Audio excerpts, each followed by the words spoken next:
What is up, you guys? Welcome back to the Crimson Lounge. Back at it again with some more Primordials bounty. Say hi, everybody. Hello. Wheel. Well, that's one way of it. That's one way of introducing yourself. So yes, we are back again. Sorry about not uploading anything last time. Things got in the way. Yes, Easter. Well, what was it, Easter? Yes, it was Yeah. Easter. The Easter Bunny visited our DM. Really didn't have a good time to celebrate it, honestly. I totally forgot it was still a holiday, if I'm gonna be honest. I never forgot.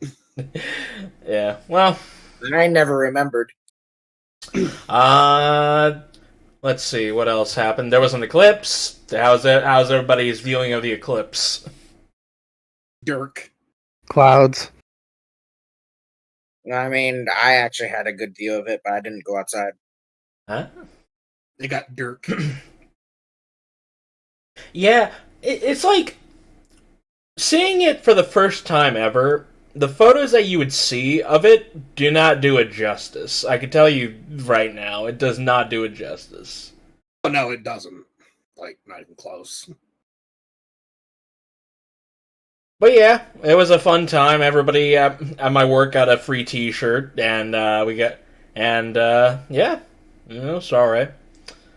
Yeah, it only got, it didn't get, I wasn't in the line of totality, but, I mean, actually, where I live is, about an hour away from the line of totality, but just being close to it, it got really dark. It was, if you didn't know it was, noon, you would have thought it was, 8 in the evening. That's how dark it got. Honestly, it kind of felt like if you turned down the brightness filter on your phone on a camera, if you turn the brightness down, honestly, it kind of felt like that. Honestly, that too. It really does.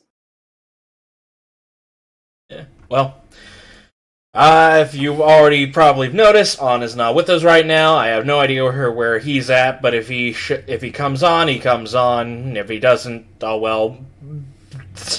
Same song and dance as far as I'm aware. Yay! I get to take all the responsibilities of the captain Again. Again for the upteenth time. Yeah, well. Oh well. Oh well. Nothing we can do about it now. But yeah, I guess with that out of the way, we can go ahead and get started then.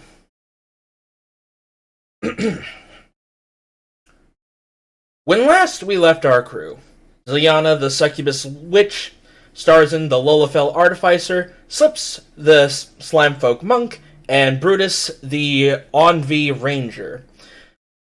After saying their farewells to Noct, the Druid Barbarian Centaur, and leaving the island of Windy Hill, they have set off on their journey to the next location, Aria Woods, where they have managed to dock port in the town of...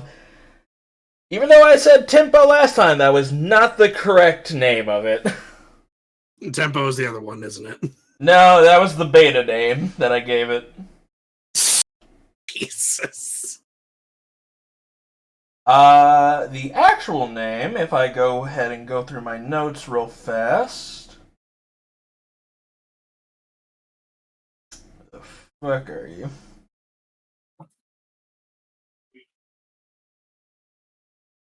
Yes, the port city of Base. So this city's pretty based.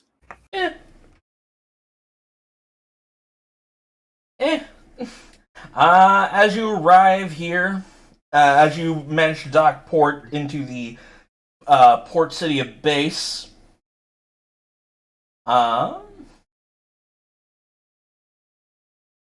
Yeah, you arrive at the wooded docks that extends over the glittering water, while colorful buildings with sloping roof lines the street. A blend of traditional human and Fey architecture blends across the city streets. With the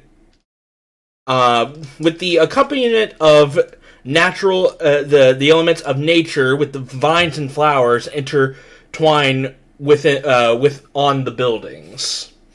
You hear the many sounds of percussion and strings and other bands playing across the street as you see the occasional performers dance to the tune of said bands that are in almost some corners of this town. And as you dock yourselves onto the harbor side, answer me this: have you guys already paid the dock fee? Yeah, Did we? we did. Well, we paid for at least 3 days or 5 days, so that you can get some revenue in at least a little bit, since we're not sure how long we're going to be here. I just remember us getting to the island. I don't remember us paying the dock fee. I remember it. I remember there was a dock fee pay. I just don't remember how many days we're going to be here. It was either going to be something like 3 days, or maybe 5 days, or even 10. We paid for a few days, so we could make some money. Yeah, right. That's why I remembered. Okay, so it was 3 days. We'll say. All Just to see what we can scrounge around here first, then we'll see if we pay more. Or at least that's what On's plan. No, wait, that was your plan. That was your plans was. Yeah. So yeah, if you guys say that you paid for the fee, then yeah, we'll go ahead and do that. Probably something that we probably should have looked up beforehand, but oh well. I distinctly remembered it. At least I thought I did. No offense, Kirk. But when it comes to you and your memories, it's 50-50 when it comes to remembering shit. Well, I don't know. Someone who's recording all this, they should know better. Hey, I'm not the one who needs to keep track of all this shit. Your ship. It's your ship. I'll tell you what. How about we pay for the fee now? And if it turns out I was wrong, I'll reimburse. You can get that money back. I think that sounds. I was just gonna say, let's just keep it for 3 days, and if we end up staying more, we'll pay more. Gotcha. So 3 days, and I said that each day on docked in port is 10 gold a day. Yeah, that sounds about right. You said 10 gold a day, and then because extra. An entire week is 100 gold. Yeah. So counting today, tomorrow, and then the next day. Oh, I think I remember why now. It was you paid them a gem or something, didn't you? Well, we typically do, yeah. But Oh, that's what you said. Okay. Alright. Well, while all their shenanigans are doing with the whole docking fees, Brutus is gonna take Harley out on the town to look for a banjo. Why do I get the feeling this is very reminiscent of New Orleans?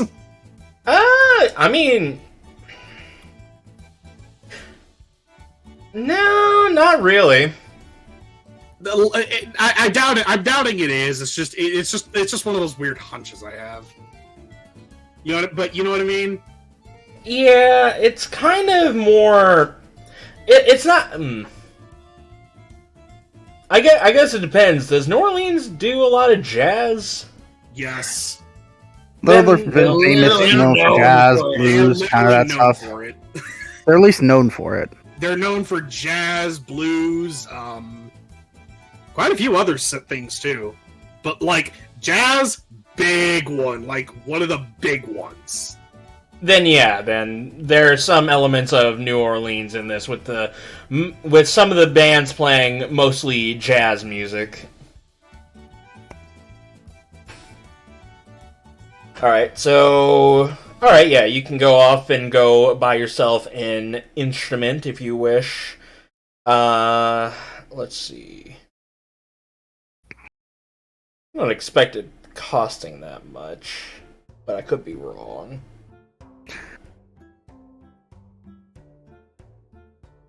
But anyways, while you're off doing that, what are the rest of you two doing?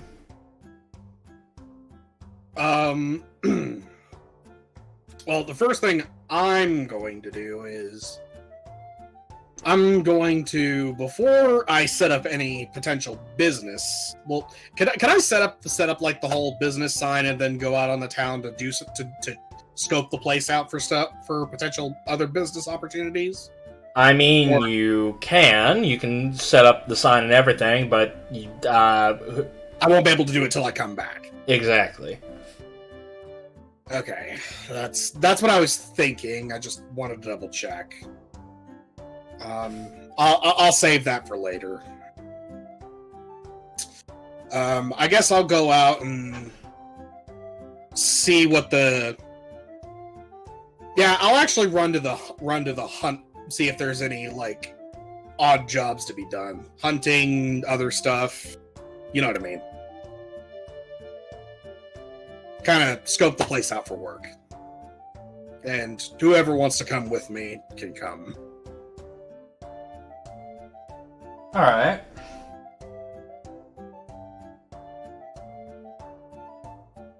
Probably Brutus and Harley will catch up with you back at whatever hunt place you are after we buy banjos. But that's later.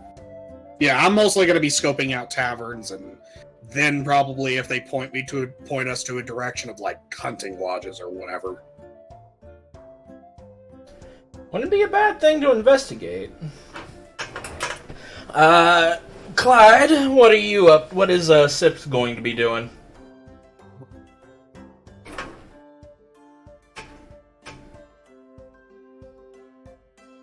I really don't know, actually. Want to go to an instrument store with us? Into a what store? Instrument store? Hunting for instruments? Not really. Oh. Look at my sheet. Let me take a peek at it. Because I haven't given it any thought. So let's see, I have money. I could go around shopping. God, I hope you have money. No. Everybody else just remember, everybody else has money. Yeah, everyone else gained money.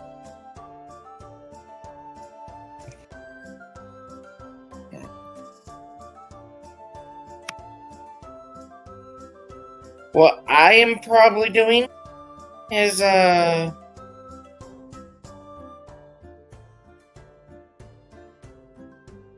be traveling around. I'll be seeing the sights in town.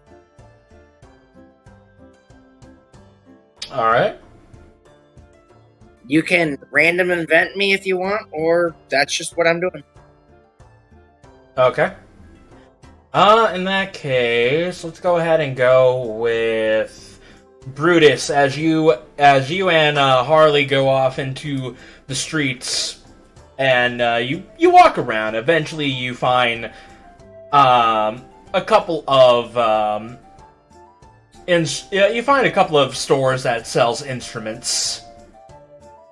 Oh, look at all these fancy instruments. This is a fancy place. Yes, well, considering that this is the island where the Bard's College is, they tend to sell. This is basically the main proprietor of where they would sell instruments and for local theaters and stuff like that, or for whoever comes by and partake. Oh, for the theaters, Never really been to one though. There. I know of one that's round here in the town of Base, I believe. Let's see here. I believe it's called the Crystal Cove Theater. You thinking what I'm thinking? Buy tickets and go see a show? Oh, definitely. First, you wanted to buy a banjo, correct? Oh, I didn't just want to buy a banjo. I'm gonna buy both of us banjos. Yeah, let's hope they're at a good price.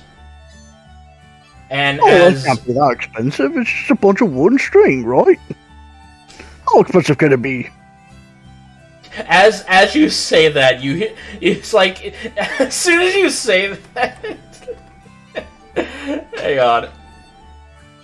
Big tooth crocodile grin.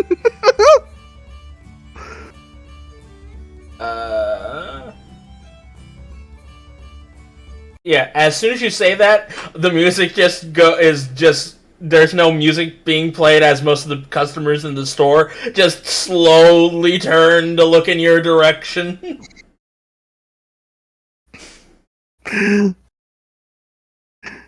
Brutus, seeing this, he instantly just looks beyond him, just trying to see if there's something behind him. What? Harley just goes ahead and tries to defuse the situation as he basically whispers in your ears, like, they're not just... So, when it comes to most bards here, the instrument is a lot more than a simple... It's not just simply just wood and strings. It is a embodiment of creativity that provides the music that dances through the air and provides life to the born and undane. Saying such words can be a bit of a slight against most bards here.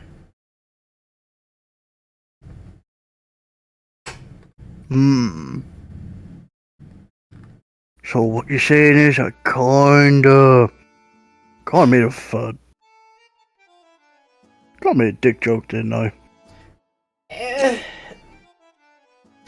Well, I wouldn't say a dick joke. It was like if I came in to wherever your family may do their hunting, and I say, essentially, what's so special about these trophies? All they are is just dead animal parts. Realistic crocodile face. Now imagine that, but for us musicians. Oh. Right. Sorry, everyone. As you head over to the counter, you come across a half elf man who's at the counter as he's taking care of some of the customers. As you walk up, he's like, "Oh there, welcome. How may I help you lot?" We're looking for 2 banjos. Banjos. Those, let's see here. Don't get a lot of people requesting for banjos. But I'll see what I can scrunch around. As he goes ahead and walks off to the far back end corner of the store where all the stringed instruments are, such as the like a lyre. You see a guitar. You see a couple of harps that are definitely above your pay grade on how well gilded and decorated they are. But eventually he comes back and he shows 2 banjos, and they are lined with dust.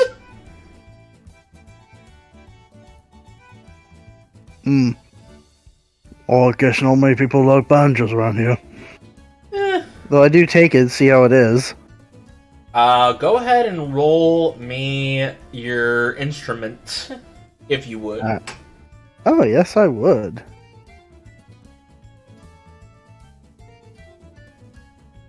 Man.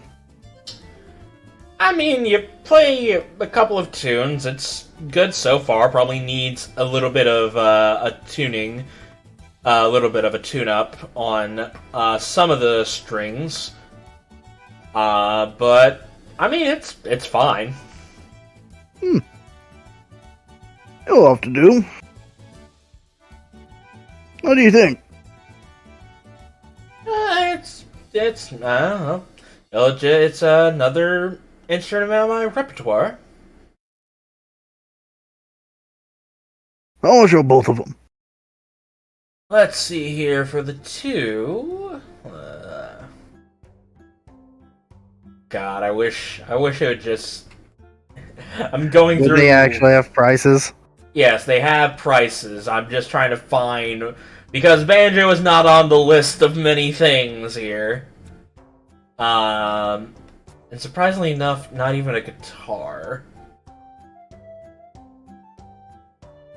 Which is odd, because you would think that would be a thing. Well, if we want to, we could circumvent and add either a bit more gold or a bit less gold to the price of what a lute is. A lute's probably actually going to be the closest thing you get.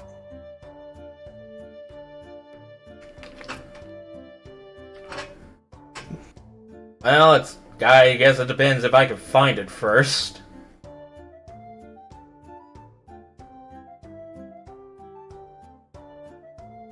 Ah, here we go.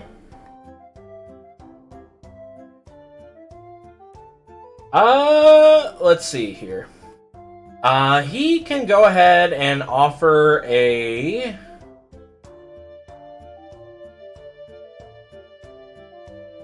Yes, here we go. Yes, he can go ahead and say that a banjo is worth 35 gold. 35? 35 gold. Oh, damn, that is actually very expensive. Like, this is for both of them or just individually? Individually. Actually, funny enough, I pulled up the price sheets in the player's handbook. That's actually the most expensive instrument. Damn. 35. The rest are like 30 or 30, 25 and lower. Damn. And I have a book that has a lot more instruments on here, like let's see here. Like a grand piano, that's 500 gold pieces. Well, that makes sense. You know what? I'm gonna put down a pouch mixture of silver and gold, and I say, sold. I'm paying them both. Alright. And if you do need some strings, we do sell those here. How much for 7 new strings? Strings, let's see here, 4 copper pieces each. For the record, I even though I like banjos, I don't know how many strings they have. Are they like guitars with 5 strings? I think they have 4. I'm not 100% sure. I feel like they have 4. Hang on, I'm looking it up. That's what I'm about to say as well. 4. Oh, you're right, it is 4. 4 to 5 string version. 4 to 5. They're...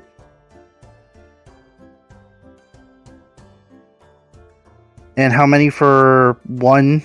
1 string is 4 copper pieces.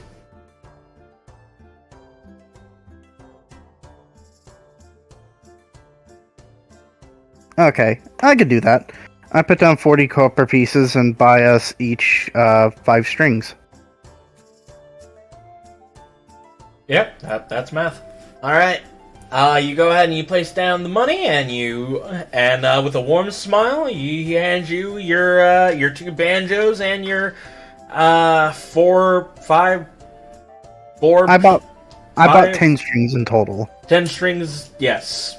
Those. As he hands it over to you. please come by again if you ever need some new if you ever need some instrument or some strings. Thank you. And we leave. All right. Going over to let's go ahead and go with Starzin. What is Starzin up to? I'm probably going to be going... Well, like I said earlier, I'm probably going to be starting off by heading to a tavern to get a read up, kind of listen around for rumors and then go to the barkeep and ask about work. All right, so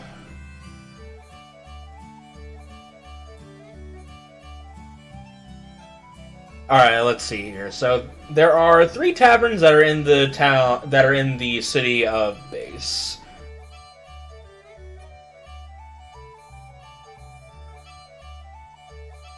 Let's see here. There's the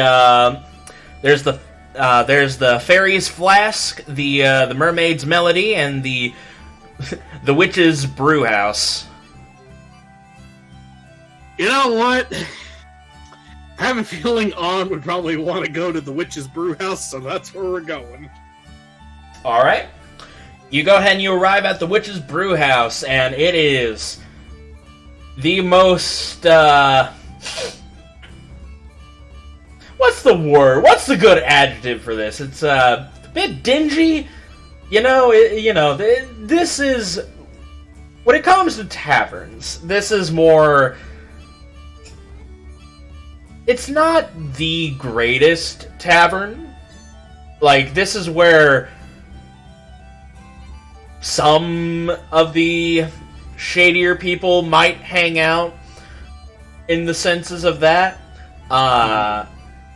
It's right next to the port, so it's easy to find. It's pretty much next to your ship.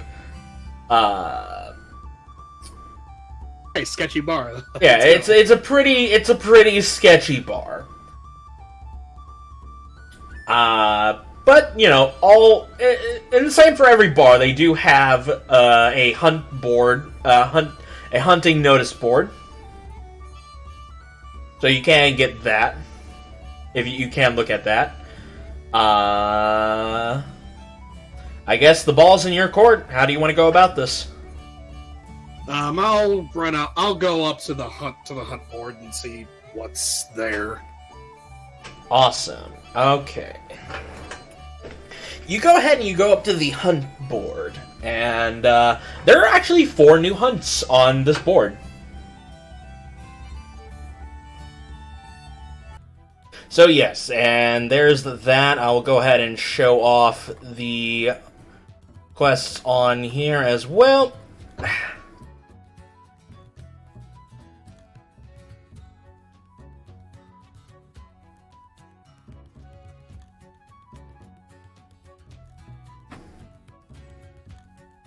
Guess I'll have to hold my opinions on the creatures till I see them in game, right? Well, I mean, you could talk out of game. It's just your character wouldn't know in game until Starzin brings it up. Oh, yeah.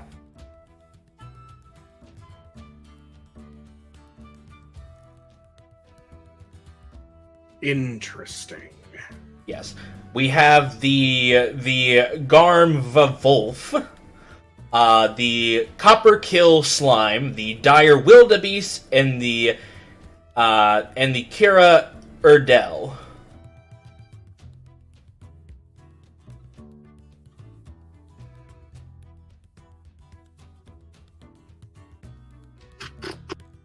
Definitely good money to be made here, that's for sure.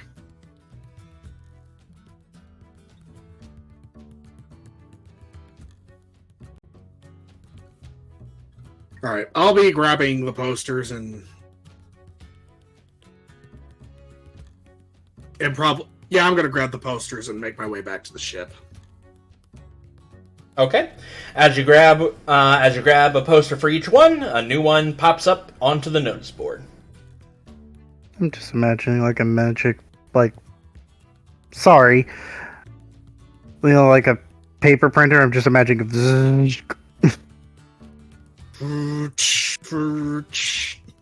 Something along those lines. All right. All right. Crap. Okay, hang on. I gotta walk away for a minute.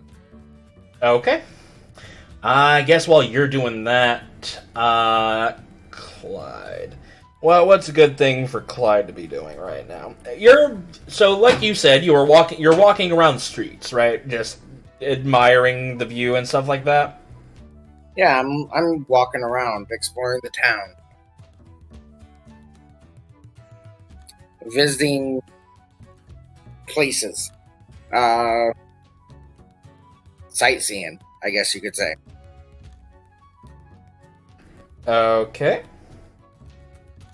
As you're walking around, you actually stumble across essentially like a open park area. Yeah, you stumble across like an open park that is at the top called the Enchanted Garden. Enchanted Garden. Yeah. And as you look into it, you just see you see a pathway that basically snakes across this large park, and you see a plethora of different flowers blooming. Some that you're familiar with during your time over at Silvervein. Others you have not seen, and they have like little labels indicating like where they're from, essentially. And some of them, surprisingly enough, there are some here that are from the Phoenix Kingdom. That's surprising. All right.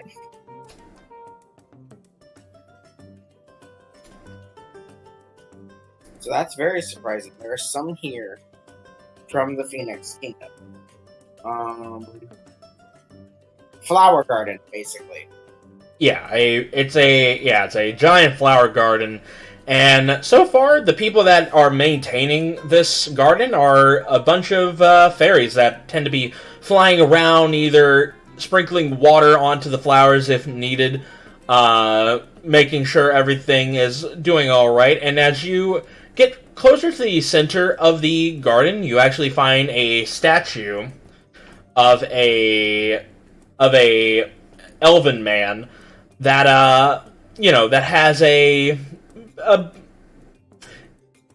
group, like a thing full of flowers. It's called a bouquet, right? A bouquet, yeah. Yeah, bouquet. He's holding a bouquet of flowers, and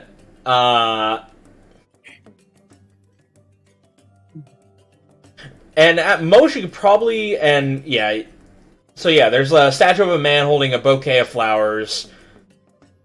And yeah.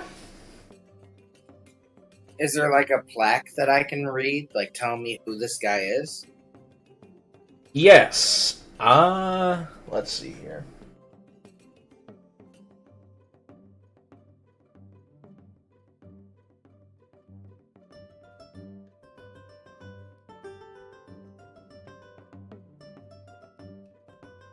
Yes. So, yes, you go ahead and you look over at the plaque, and it says that he, so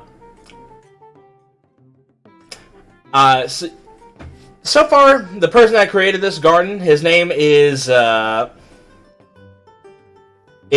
Professor Blooms. He passed away a good 100 years ago, so this is a bit of a monument to his accomplishment of traveling around Primaria and gathering many plant seeds and planting them in this garden. So this is the guy that is the founder of this garden, planted this garden. Correct. He traveled around the world gathering the seeds to make this garden. That is cool. Yes. The world's first adventure garden. And for his entire name, it is Professor Alor's Enchanted Blooms. Allures, Enchanted Blooms. Enchanted Blooms. Hence why it's called Enchanted Garden.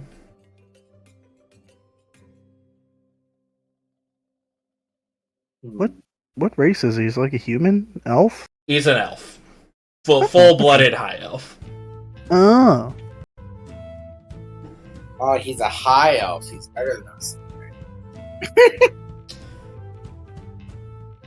Well, last time I checked, he has a statue and a place named after him.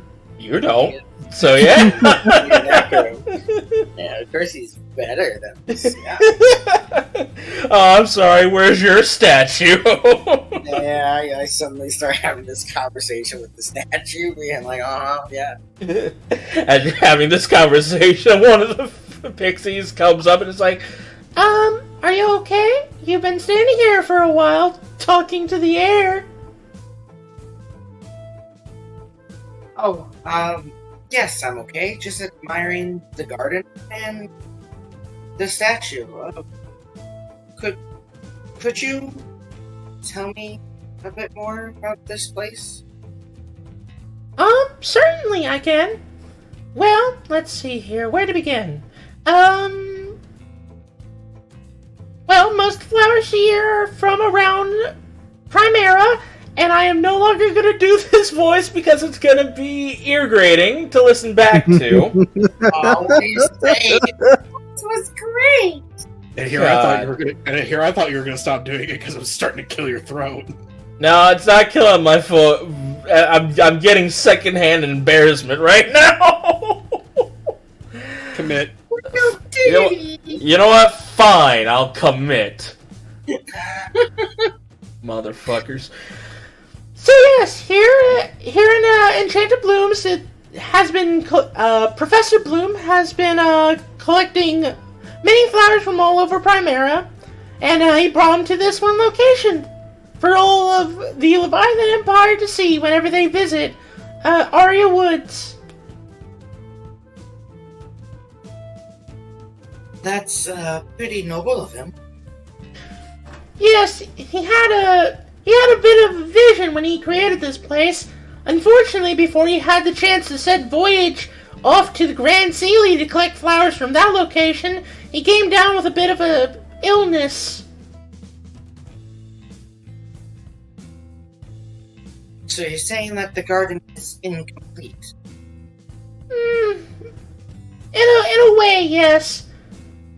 There was going to be a section for those who want to see the flowers that are from the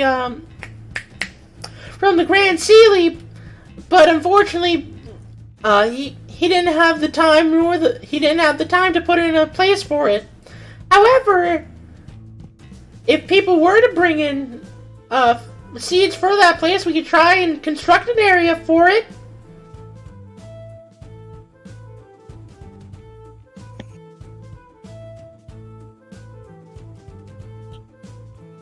Zips kind of smiles and says, well, it just so happens that, well, I'm part of a crew that plans to go to the Grand Sealy. And I actually quite enjoy places like this. If you could get me a list of flowers that you might need, I might be able to look for them. Well, even though I am of the Fae, I've actually never been to the Grand Sealy. I was born and raised in the Holy Land of Tarim before, the war broke out and all that. So you're saying that you don't know what you don't have because no one's been there. Yes. But if you're willing to go out if you're willing to go to the Grand Sealy and look for flowers there and bring them back, as many as you can. Say if you can bring back a couple of seeds of each new type, I'm willing to pay for your services probably 100 gold per per different plant seed. I need to write this down in my sheet real quick.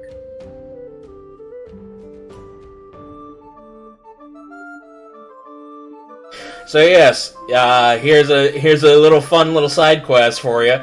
If you go to the Grand Sealy and start collecting some flowers there, you'll get paid for each unique flower that you collect in the Grand Sealy there. What's the city? Brass? Base. Base? City of Base from what island? Aria Woods. The city of Base within the island of Aria Woods.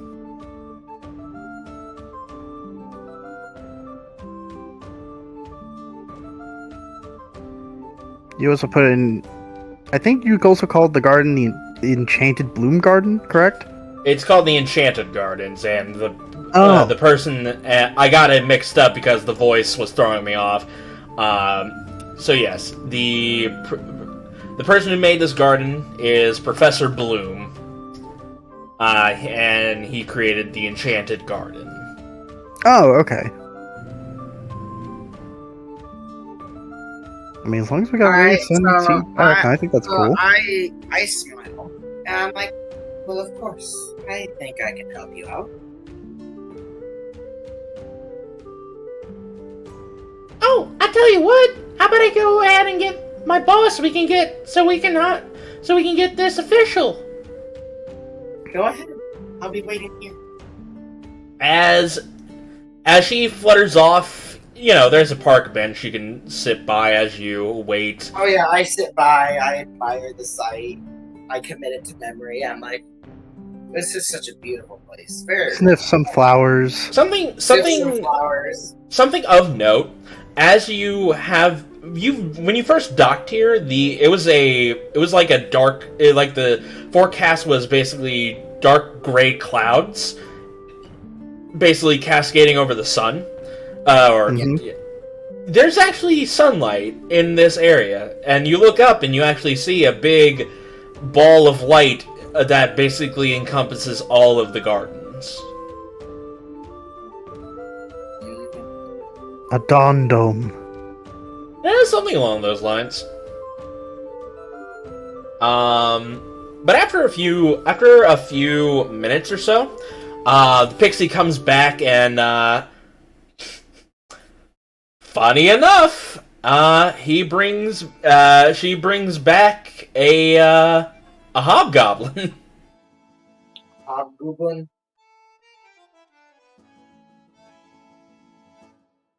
I will stand and I will approach the pixie and the hobgoblin. You must be the manager? Yes, I am the proprietor of this garden, and one of my employee right here told me that you're willing to take on a job of collecting flowers from the Grand Sealy. Is that correct? Yeah. I'm actually quite enjoy this garden you have here, and I wanted to help expand it. Yes. Professor Bloom was a bit of a visionary when he thought of this place. Wanted the people of the Leviathan Empire to see the different kinds of flora that exist all of Primaria. That is quite the dream. But Indeed. I'm glad that we got this much. It was a shame that he didn't live long enough to set off his next adventure off to the Grand Sealy. You, however, if you're willing to do this, we are willing to pay you for each type of new flower that you do bring us.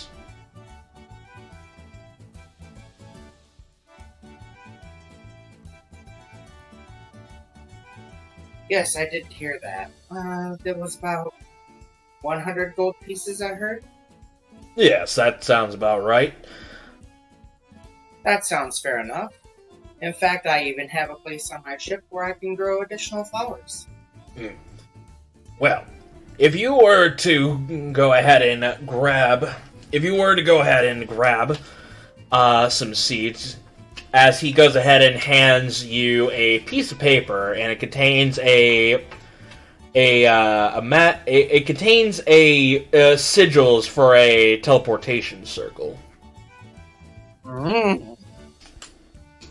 Since, as a bit of a reminder, because it's been a while, you do have basically a God, I think I gave this to you guys. It was a stamp that you would put on an envelope, and when you adjust it, when you have the right set of inscriptions for it, it would teleport to that person.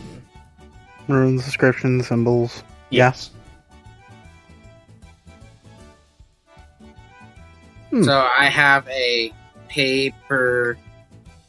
Yeah. Essentially, you would basically inscribe that onto the stamp thing, and you put the seeds in the envelope, you stamp it on, it will teleport directly to him, and he would be able to teleport the money back to you. Yeah. I just put down paper with TP cords for Enchanted Garden. Essentially, yes. Can I make a suggestion? Because I feel like Sips will be smart enough to ask this question.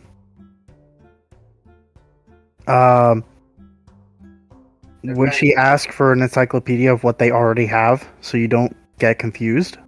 That's what I was actually going to ask for. Oh, alright. I was going to ask as well. Could you give me an encyclopedia or some sort of list telling me what you already do have?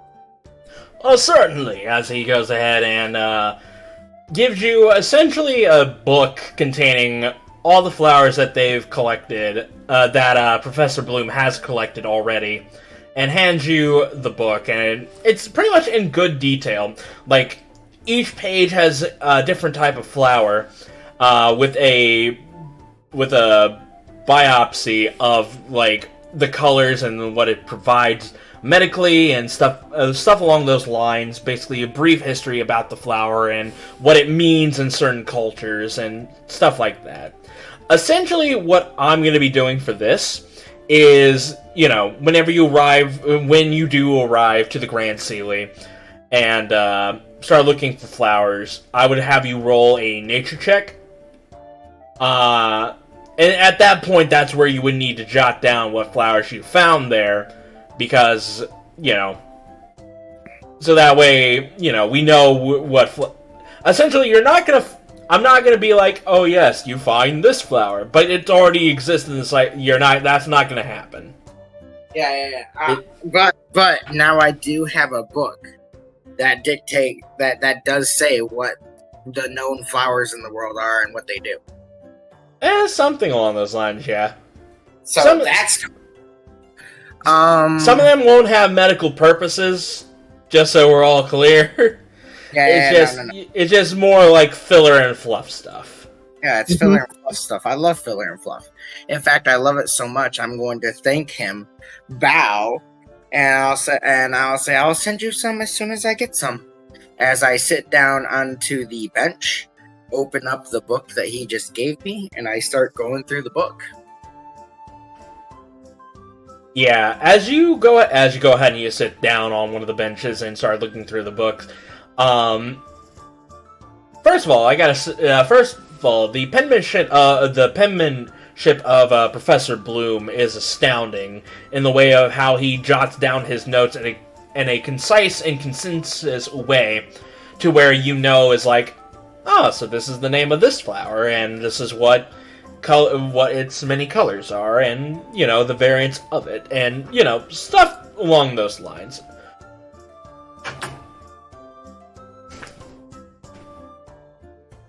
And on occasions, you actually do see little sidebars that he gives his thoughts and opinions about it, like one of the flowers on page 73, where it says it smells like death during the day, but at night when there's a full moon, it smells the scent of lavender, essentially, and stuff like that. You have Bloom facts now. One more question. I have for this place, by the way. I'm going to Is the manager still here? Yeah, he's still here. Alright. I'm gonna actually look up from the book and I'll ask him. Oh, by the way, have you thought about herbs and whatnot, maybe? Even adding those into here? The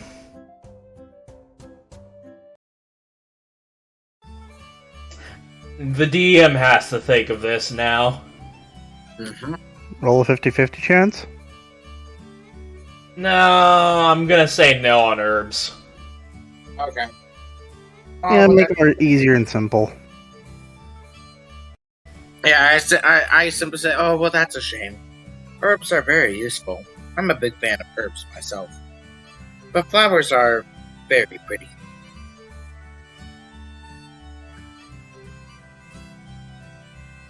Alright. Is there anything else you would like to do? No, I spend the rest of my day reading that book sitting in the garden until it's late. Okay. Creepah, are you back with us? Yeah, I'm back.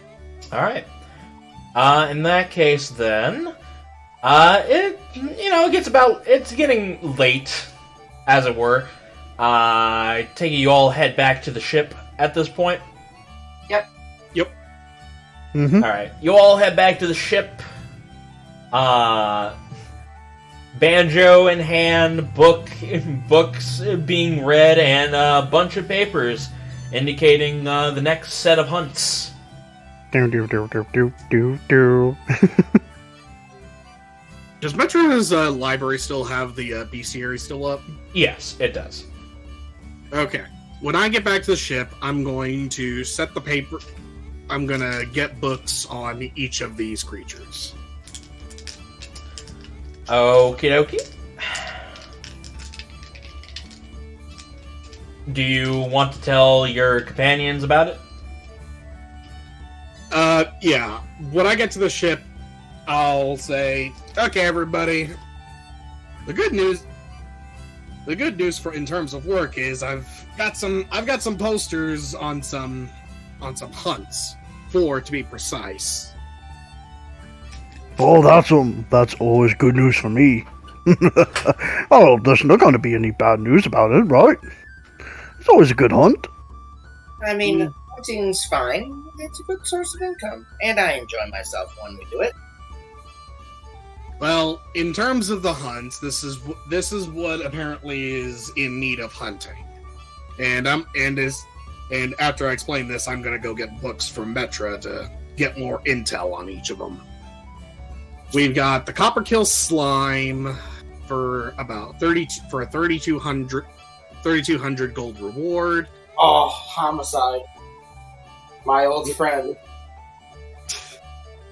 We've got a Dire Wildebeest for 2,450 reward. Classic. We've got the Garmwolf for 4,050 gold. And the how did you say this one was pronounced? Kira Iridel? Yeah, Kira Erdel. The Kira Erdel for 3,200 as well. Is that a fucking tree? Might be that, but if I had to guess, it's something more. It's something definitely more than just a tree. Oh, just a tree? I mean, what can it do? Fall on you? I mean, yeah, falling you is pretty bad, but it's a tree. I mean, if a tree fell on you, do you think you'd be coming out unscathed? You know what? Fair point. Alright, well, I guess the question is which do you 3 pick to research? I want to research the Grimvolve, because that one looks very interesting. I think Brutus would find that the most interesting out of them all. Slime. Alright, I guess I get the other two. Well, if you want me to, I could get the Grimwolf and the Wildebeest. No, I'll take the Wildebeest and the Kid Urdell. Okay. Ugh. I'm just saying, considering right now I have beasts as my favorite, so it will So help. yeah, that's a good point. Yeah, you take the Wildebeest, I'll take the... You take the Wildebeest and the Garmwolf, and I'll take the Kid Urdell. Mm-hmm. The big question is, I don't know if the Grimwolf is a beast. It might be a monstrosity, but by the look of it, I think it's just a... If I see it right, it's like a three-headed wolf? Yes, it is. Yes, it is a picture of a three-headed wolf. Okay, that's gonna be interesting. Alright, I'll take these two. Want me to go first? up to you. If you wish, go ahead and roll me history. Okay. With advantage? No, it's a +2 to your roll. Oh. So the Grimwolf isn't a beast. Alright. Oh, wait, hold on. Hang on. No, it is not a beast. Okay. Okay, here we go. So that's 19. 19 +2 because you're doing research. No, not the 19 is with the +2. Oh, then all right. So yes, okay. Next up, Starzin. Who do you want to research? I'm taking the Kid Urdell. Kidder or Dell, alright, go ahead and roll me a history or nature check. History or nature? Oh yeah, I guess you could have rolled nature as well. Oh well. Damn it, now you tell me I can roll nature.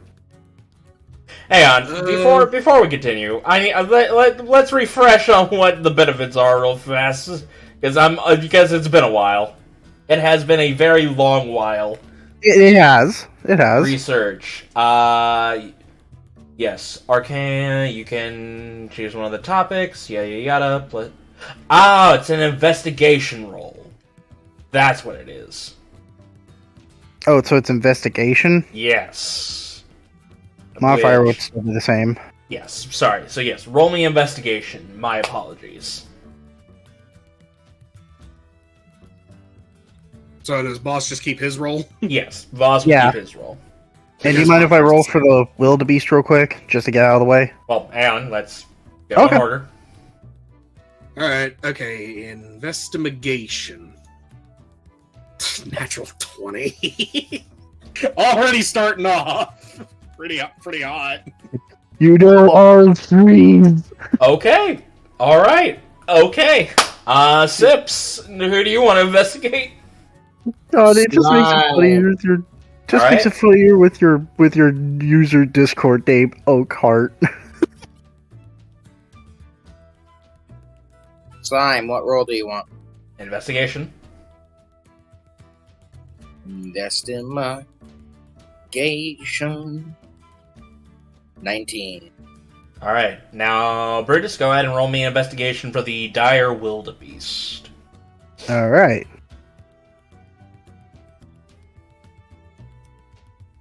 Is this with advantage?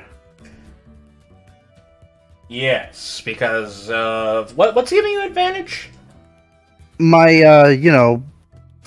Favorite enemy. my favorite enemy, because right now I have beasts and elementals. Right. Okay. All right. So 16. Let's go down from least to greatest. Which 16 would be 17, 18 Yeah. on my end. All right. So the dire wildebeest. It is a wildebeest. That is dire. Yeah, nothing new there. It's just I a big mean- ass wildebeest.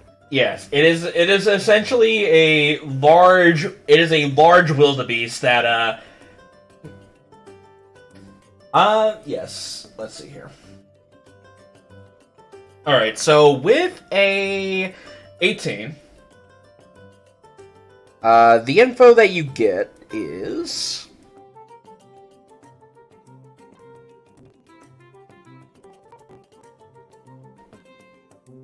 Right. Like most dark creatures, they tend to be a lot more dangerous in the way of how their combat capabilities. This one is a lot. It has a couple of different unique ones. One of them is basically their intimidating glare, where on a weak-willed creature, whenever this wildebeest glares at its target, its prey, can have such an intimidating glare that can frighten a creature if they are weak of will. Mm. They can also spit out a poisonous gas. It basically spews out a poisonous breath. So what you got is smelly burps. I guess farts.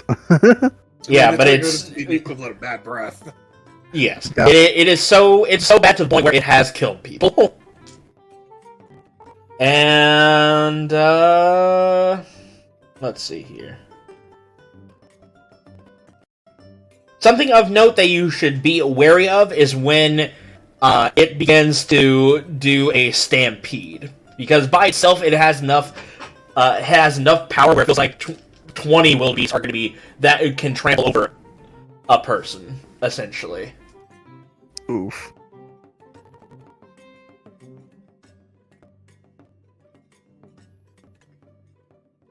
And yeah, that's pretty much what you got from that. Well, I mean, okay, so there are 3 different things. So it is immune to poison and poison Obvious. damage, and it cannot be frightened. All right. Again, also makes sense. And that's the dire wildebeest. Up next, I believe, is also the Grimwolf. the Garm Wolf. Sorry. Gone wolf. Garm Wolf. The Garm Wolf. Sorry. An elephant-sized hound, the Garm Wolf is a striking sight with its rough pelt and many heads. The Garm Wolf frequently appears with 3 heads. Heroes fortunate enough to sever one swiftly finds that one's maw sprouts from the wound.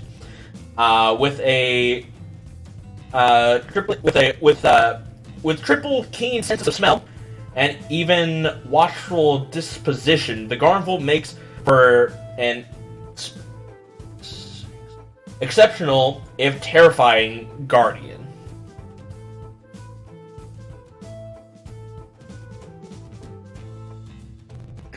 Elephant-sized 3-headed wolf. Hi, Cerberus. That's exactly what I was thinking too. Hi, Cerberus. Yeah, the Garden Wolf has 3 heads. While it has more than 1 head, the Garden Wolf has advantage on basically all things. Its 3 heads basically give it advantage on being blind, charmed, deafened, frightened, stunned, or even knocked unconscious. Damn. However, these heads can be cut off if you do a decent amount of damage to it. I have a question. Can it grow back its heads? At the end of its turn, the Garm Wolf grows 2 heads from each of the heads that died since its last turn. Oh my god. So basically, it's got the ability of Hydra. It's a wolf hydra! But with that being said, that means fire tends to be a good component to prevent it from regaining its HP. Yes, unless it takes fire damage since its last turn. The Garm Wolf, so basically the way to stop it is if you do fire damage on it. Mm-hmm. Okay, so just hit hard and just keep it burning. Essentially, yes.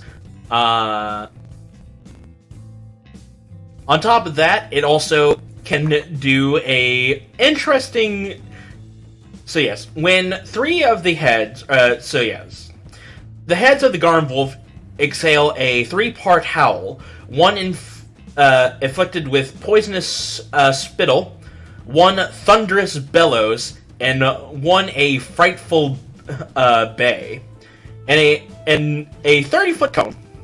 Each creature within the area must make a dexterity saving throw, and if they fail that save, they take a set amount of poison damage, a set amount of thunder damage, and becomes frightened of this creature for 1 minute. Whew.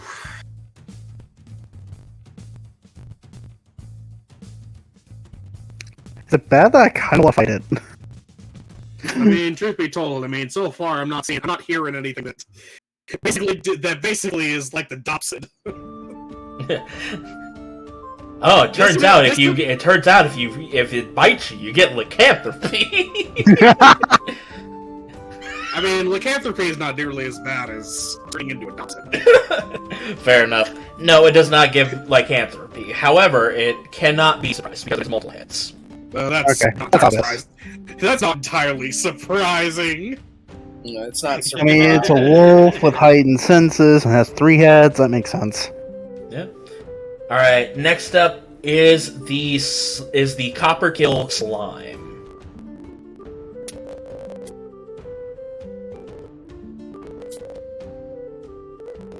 Let's see here. With a 19, 20, 21. 21, among the wealthy, one popular, though deadly, trend is that of a green-painted room sourced with arsenic. This trend led to the creation of the first Copper Killer slime, an ooze formed from poisonous paint. For curious adventurers, such a ponderous room would mean such a swift death by ooze rather than poison. Motherfucker, you literally made lead poison slime. To be fair, I didn't make this.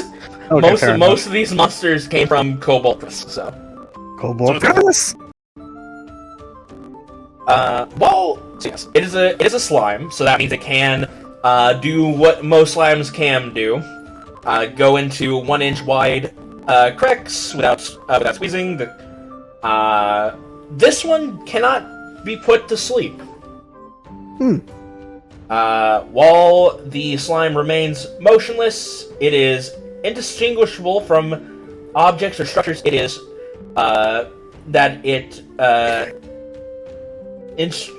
stretched across, though the objects or structures appear to be covered in green paint or... yeah, just green paint.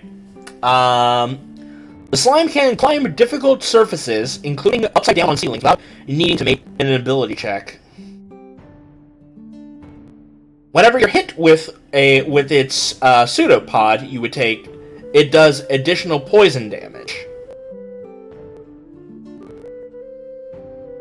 While the copper slime is covering an object or structure, it can rapidly collapse back into its normal form, ending the stretch and spraying all nearby creatures with poisonous slime. Each creature within 10 feet any space the stretch slime accompanies before collapsing within must make a dexterity saving throw.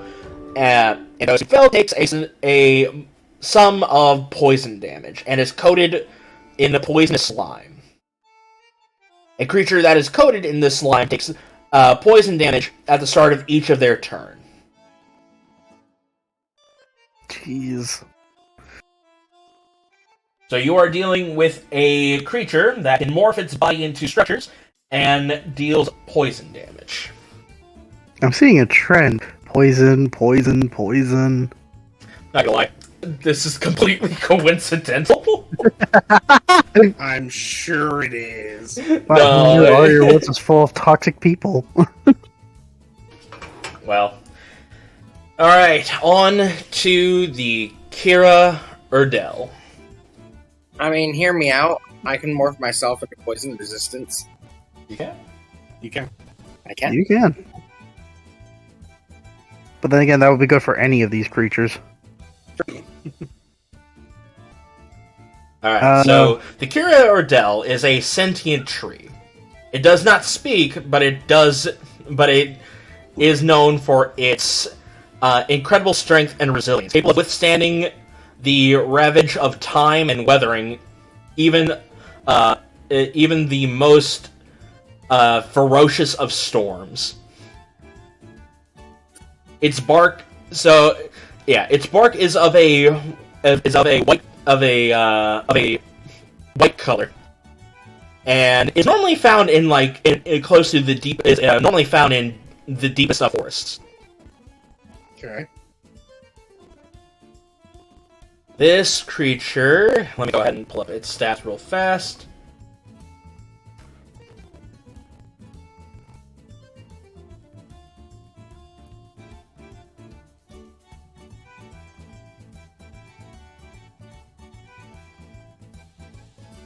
Hold on, give me 1 second. There we go. So yes, this creature is resistant to magic. It can destroy objects and structures as if it was a siege weapon. It can regenerate itself. It can regenerate itself from damage. Each turn that it's still up. And on top of that, when you reduce the Kira Ordell to 0, it regains half of its hit points, and is no longer incapacitated or stunned. What? Damn. Okay, then. Is there a counter? Counter is it can only do it once. You look through the tomes, it's infinite. Never mind. It is resistant to all damages, it's resistant to all damage, including fire. Is immune to all conditions. I think you misnamed it. I think I call it the Chad tree, since it just is now, the best because tree. you rolled a nat 20, it has one weakness. Well, lucky me. If a copper nail is placed inside of this tree, its regeneration is gone, its resistances are gone, and it becomes vulnerable to fire damage. And that also includes its last stand ability. So, Copper Nail can't even use its last stand ability. Correct. So if you put, and honestly, I wouldn't give this to you unless you rolled a nat 20. Yeah, I had a feeling. Well, this really was luck of the dice. Yeah. Oh my god. I know that sounds impossible. I get that 20 so we know how to fucking kill it. Here's the thing, I know that sounds easy, but I don't think this is going to be that easy as we think it will be. Well, of course it's not. You have to get close to a giant siege tree and put a nail into it, then kill it. And you're better off doing that to begin with because it's resistant to everything. You have more fun pulling your hair out trying to kill it. You have more fun pulling your hair out than trying to kill it. On top of that, it has the capability of entangling most creatures within a 20-foot radius around itself in a web of vines and roots, making it to where getting near it is near impossible. And I'm assuming the Tangle is automatic. It's actually a recharge ability. Can I ask a question? Sure. Does it have to be a copper nail, or can it be any sort of coppery sharp implement to plug it into it? I mean, I don't see why not. Okay. It mostly stems off of the urban legend where if you hit a tree with a copper nail, it kills the tree. That's mostly where... I'll also say this. I get it. This one's my creation. This Ah, is my it's the only one without poison, that makes sense. Eh? Well, now you mentioned that, now I have to kill it. Hey, man. Something else of note. Normally, whenever a Kiradyne is grown, it normally means dark energy is nearby. I'm gonna come. What? Was that in response to hearing the dark energy, or like? I mean, it's best not to ask these questions. I know it's best not to ask these questions. Do you really want to look into this? But I was just caught off by that comment. As we all are. I'm really surprised you're caught off by this. This is what he is every 24/7. I know this, but again, I was focusing on the task at hand, and then that just came I just come straight out of left field, baby. So yes, that is the Kira Urdel, aka Copperbane. Alright. Well, you guys have your information. Talk among yourselves. I'm gonna be straightforward. Initially, I wasn't exactly sure about the Urdel tree thing, considering it's very tough and it's a tree. But if we can deal with that, I'll have an idea. Also, I don't think we should go for the copper kill slime. Because I look to you, I look to the 100 amount of swords you have. You said I'd have to use a sword. You want anything other than sword? Fist punches my hand. Okay, Yeah, like- there is something I do need to tell you on that front. It is resistant to piercing, slashing, it's immune to acid and poison. I didn't hear bludgeoning. You are correct. I'm not just good with swords. Oh yeah? But are you good against poison? Yeah, I'm good against poison. As you shift over... Wait, aren't you already purple? Yes, yeah. I thought you were yellow. Maybe I was unflavored as I shift over to purple. Switch from lemon to grape. It goes from lemon to grape flavor.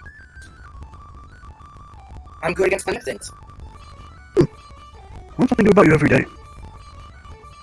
Sips may not look it, but she's tough. Against the copper kill slime, she'd be able to handle herself. The only one in this group that actually looks like it would be the biggest problem would probably be the Kira Urdel, and that's just because we have to get close, and that's just because we have to get a copper nail in this. Well, I don't think that's gonna be that difficult. I mean, you did upgrade my crossbows. So what you're suggesting is just shoot one in. Mm-hmm. It could work, but the problem is that you have to shoot it with enough force to lodge it in the tree. If it's just in the bark, I don't know if that's gonna do any good in the long run.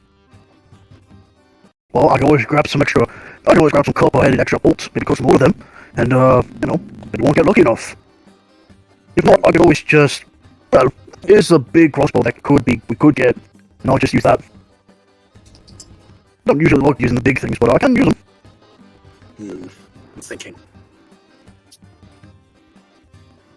When shooting it with, like, you said it doesn't have to necessarily be a nail, right? Not necessarily. It was, part of the legend of it is, I can imagine you stab, a copper knife into it. It would probably work the same. Hit it with a copper axe. The thing is, it has to stay in there for its effect to work. That's what I'm thinking, because if an arrow's just on it, it could theoretically just pull it off. That's why I said we could just get more. I could just get a bunch of bolts. Or, hear me out. What if I make copper bullets? Because a bullet is a hell of a lot harder to remove than crossbow bolts, and it'll go deeper too. I mean, but it's a living tree. Who's to say that it can't just, I don't know, push the bullets out? It could, but it would probably take energy and time. Versus rubbing something off that's just on the surface, giving it a graze more than anything. Rubbing it off. Yes, I know the implication, yes. Like pulling out an arrow or a bolt. Or more just, or like being stung by an insect more than anything. How sometimes stingers get stuck on your skin, and you just scratch it, but it comes off easy. That's kind of what I'm more getting into in this case. Oh, okay. I mean, Well, there's nothing saying it couldn't get rid of the bullets. What I am saying is it would give us enough time to potentially hit it hard and fast before it could eject said bullets. And that's if it can. Well, we're really focusing on this, we're going after it. Well, I think we should eliminate the ones we're not really interested in first, and then we'll pick which one, and we can study and do strategies. Good point. Well, let's see. I always do my sorry, go. Let's see. In terms of payments, I would say the wildebeest could probably be negligible at best. Well, payment for itself alone wouldn't be that much, but maybe parts for it could sell for a higher price.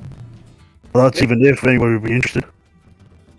True, but I don't know. I'd say let's keep that one aside just in case other options are extended, or if it becomes more of a dire matter.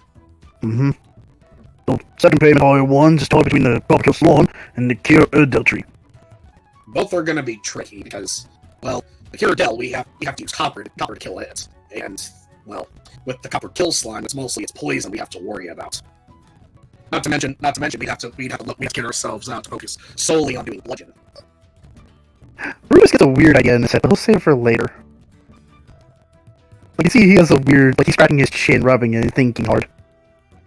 You have an idea? Oh, yeah. What's a bad one? Chips, how big is this copper slime? What now? How big is the copper slime thing? Is it a big, huge, small? I'd like to watch it grow, or stretch. GM, how big is the slime usually? I'll give it to you. The copper kill slime is a huge creature. Pretty big, about as big as a... Well, that can't give some idea. My idea was that what would happen if we captured the copper kill slime and somehow drop it in or on top of the tree? I mean, that's risky. It's a slime. Did you remember they can squeeze through some very, very tight spaces? We would need like a seal-proof case, just to move it. And it would need to be big, and it would need to be huge. Mm-hmm.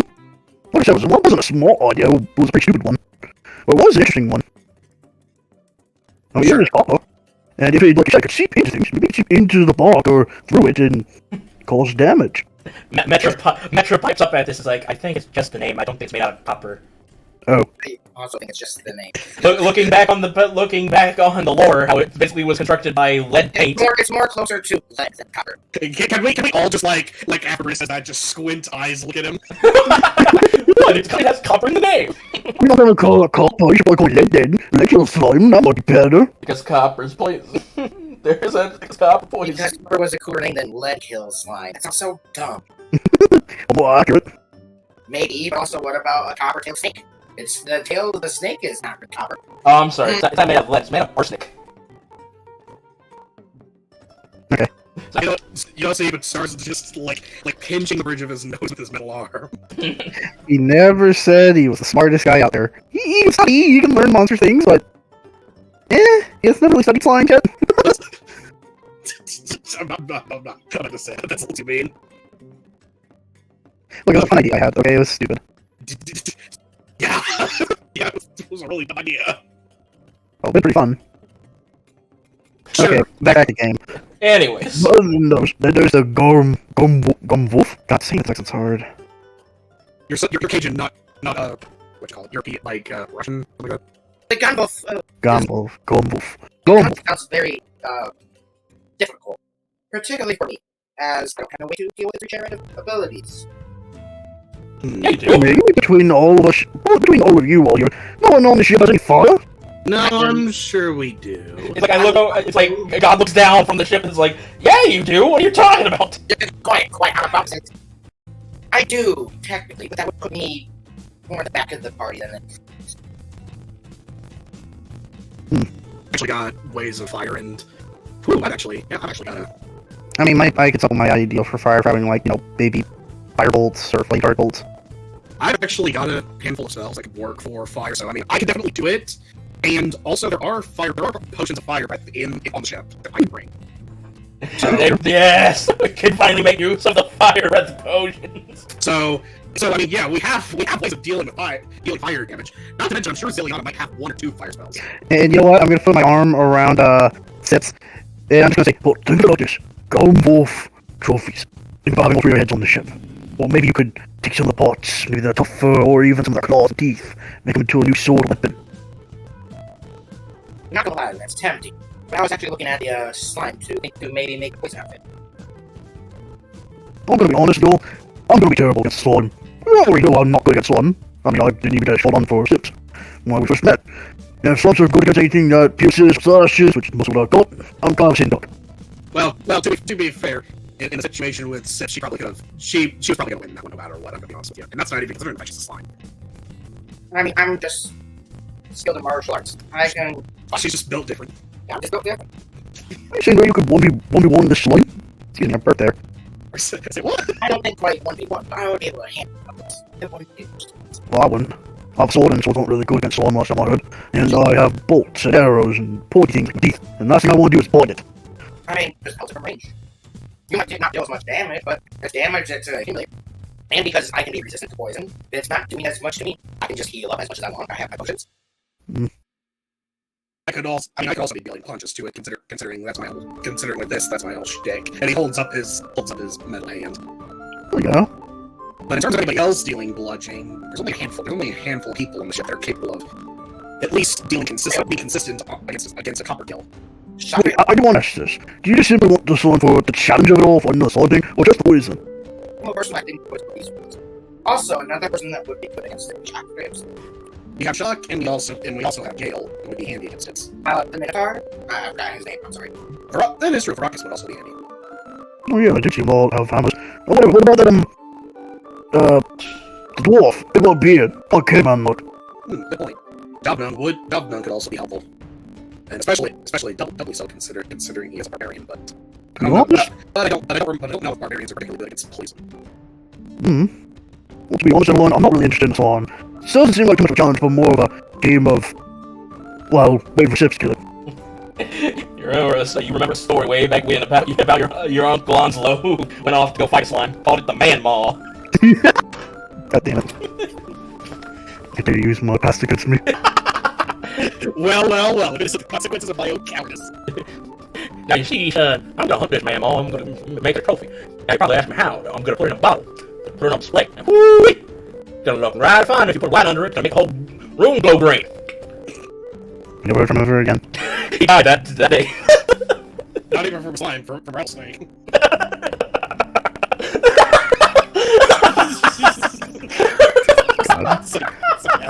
Let's pick up the pace. Let's pick and choose things. I'll be honest. I'll be honest.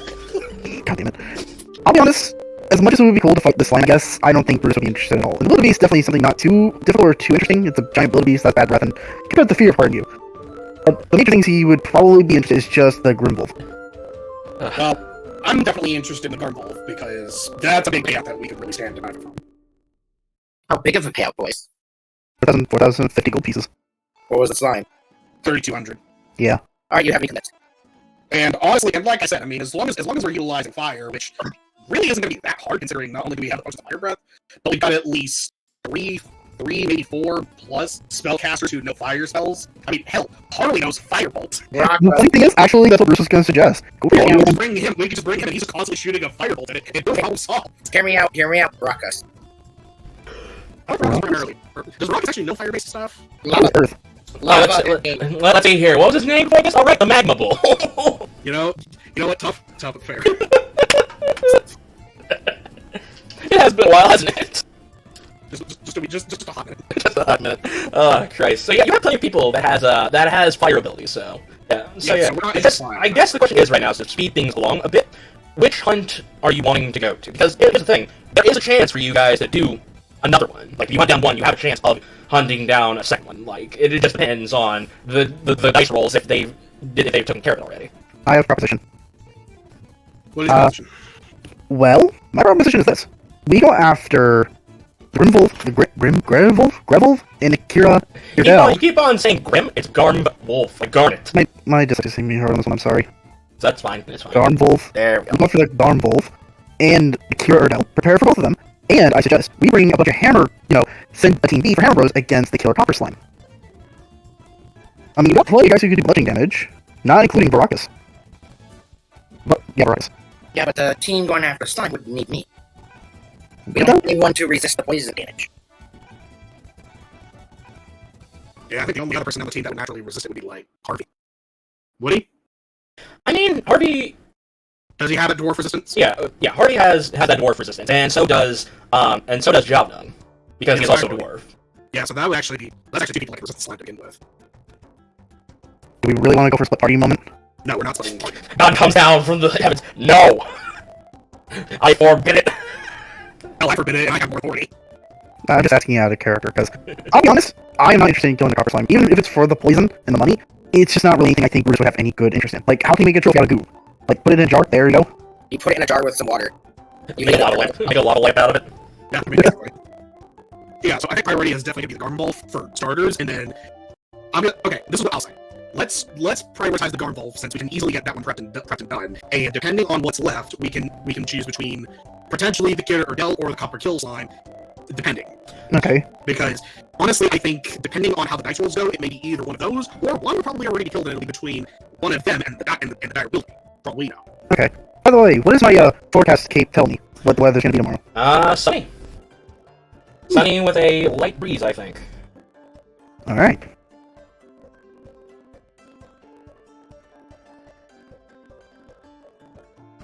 So yeah, that's my recommendation. Oh, nope. Sorry. I'm a fucking liar. Matter of fact, I got all the day. I got today's weather wrong as well. I was looking at the wrong thing. Today's sunny. Yesterday was dark and cloudy. Tomorrow, Okay. it's a bit cloudy with a bit of a strong breeze. Okay, good to know. Okay, if we're gonna go after the... I'm gonna try to say it right. Grave Wolf? No? Damn it. Can you say garment for me? Garment. Okay, now say garm. Garm. Wolf. Wolf. There you go. Garm. Wolf. Okay. Garm. Wolf. We go after that. Who are we taking as two companion allies? Let's see. For the Garm Wolf, I would say we could probably take Harley with us because like I said, he's got Firebolt already, so that makes him reliable fire damage at range. Who else is a good fire-based cap? I cast it with fire. Well, Centaur suggested Baracus. Baracus. God damn it. I'm not reading all these things. Never mind. Baracus is a laser. He's like, what, a D10? I think a D10, D8. Yeah, he has good health. Not to mention he's the only one that can wear armor, so... Well, I can wear armor. I just choose not to. That... I think he's talking about NPCs. Oh, right. Sorry. Yeah, so there's that. But ironically, it's actually managed to trans. What about Harley? Yeah, Harley has that. Yeah, Harley's already on here. You're talking about Harvey, the dwarf. He has bombs. Bombs can do fire damage. Well, some of the bombs that he has can do fire damage. So, if you want to put him on the list... Let's see. Even though she is mostly lightning-based, she can use fire spells. So Jim can be an option. I know Gem's an option. And I know for 100% fact, Jade also has fire spells as a druid. Okay, so I think it really kind of comes down to, let's see. Gaines has that fire spear. He does have that fire spear. I did make that for him. That And... would actually be handy. Yeah, how about I go ahead and do this? I'm gonna say because Jade and Met are there for you for the entire adventure of the, was there for the entire, Hill Giant fiasco. I'm gonna say that they're gonna sit out on this. I was actually thinking of, not taking them because of that, I'll be honest. The only one I would honestly really bring along would be Jade, and that's just as a backup healer. But if that's the case, we can just take Gem with us because she is a cleric. Mm. But I honestly think that with what we're going up against, let's see. Harley would be a good pick because, again, Firebolt and a few other kind of... Does he have any other fire-based spells? I think he has Scorching Ray. Perfect. And I'm sure he's got like a few uses of it. Yeah, there's a few. I mean, maybe all we need, really. So Harley definitely could come along. I'm kind of thinking either between Baracus or Gaines because both of them could at least help tank in big front. All right, how about we do this? Everybody picks two, and the one that has the most common comes with. Okay. All right, my two are going to be Harley and Gaines. Okay. I guess mine go next. Yeah. Definitely Harley. There's Gaines, where there's... You know what, Baracus. Alright. And, Sips. What's up? Between Gaines, Gem, Harley... Harley, actually, yeah. Harley and Baracus, which two do you want to bring? Baracus, and Harvey the dwarf. Right. Harvey the dwarf. Harvey's the dwarf. Yeah, Harvey's the dwarf, the bomb maker. Mm-hmm. I'll be honest, I'm re-looking at the list of characters. I see Jade, but I can't find... Gem? Is that what you're calling her? Is that them? Yeah, her name is Storm Gem, the rockman. Tall, green lady. Yeah. Oh, okay. God, I've been really bad with her name, I'll be honest. Yeah, that's why we call her Gem. My god. So, with that being said, with everybody's votes, so far it's a tie between Harley and Baracus. Now, because there are four of you, so there's four of you, you can bring two NPCs with you. Okay. So do you want, with the tie being Harley and Baracus, is that cool with everybody? I'm cool with it. I'm cool with it as well. We got at least some spare healing abilities between all three of us. Sonic? I said I'm cool with it. Alright. Didn't hear you clearly that time, so Sorry. sure. Alright. Well, as you guys pick you go ahead and you pick the first hunt that you want to take care of, which is the Garm Wolf, and you go ahead and you talk to both Harley and Baracus, This, I think, is where we can take a bit of a break. Nice. All right. And with that, we will talk to you guys in a minute. And we're back! Alright. So, some out-of-game stuff we've talked about, and the plan is that because On's not here, and you guys want to go ahead and go on with the hunt quest against the Garm Wolf, we are going to go ahead and have Zilyana's character remain at port while you guys go on your adventure with bringing in another NPC. And out of game, you guys have decided to bring Harvey, the dwarf. Mm-hmm. Yes, indeed, we have. Alright then. You go, I guess the next step is you go ahead and you head over to the hunting lodge, right?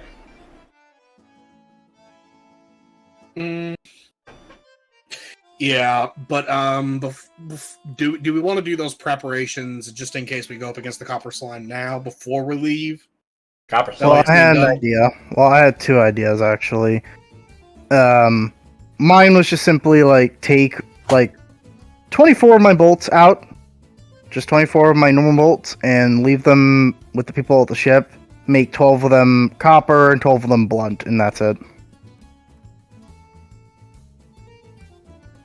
All right, yeah, that could be plausible. How much gold pieces is it for 20 arrows? Worst things I remembered this, and now I'm forgetting it.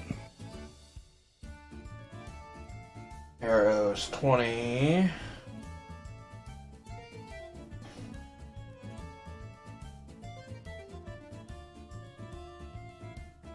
Alright, so one arrow is 1 gold piece, so 10 gold pieces? Is that right? Is I think. I'm also going to look at your thing real quick, just to be safe. Hunting shop, I think you have the bolts there? Probably. Should be. Blowgun needles, slings, arrows. 20 arrows is 1 gold piece. Okay.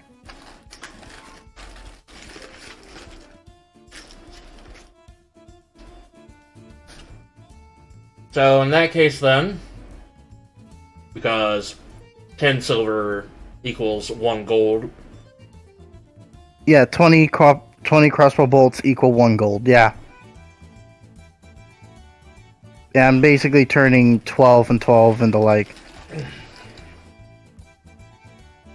so the only thing... So they are planning on changing the head of the arrows to make it more blunt, just in case if you do go up against... If you do want to go track down the copper killer slime, Mm-hmm. I'm going to say if you're going to make 20... You're making 20 of them bludgeon, right?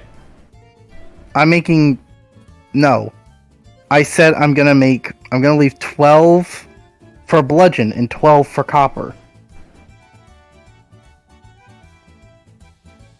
Because if I leave 20 bolts, then I only have 28 bolts left. I would have to buy more bolts, essentially. You know what? Never mind. Just, you know what? Never mind. Fuck it. Since bolts are so easy to buy, 20 copper, 20 bolt, 20 flat. Let's do that. There.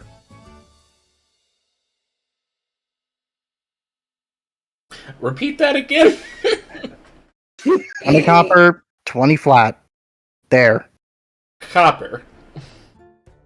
Like copper-headed bolts. Ah, I see. 20 copper, 20 flat. Okay, so I would say they are willing. They can make it for you. For we're gonna say 50. We're gonna say no. Sorry, 5. 5 silver for the copper. 5 silver for the flat for the bludgeoning. 5 silver for flat and 5 silver for the bludgeoning? Yes. Okay.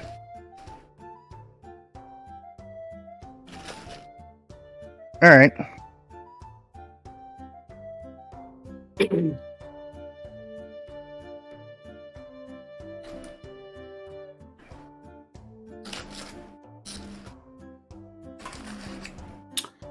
right. Copper bolts.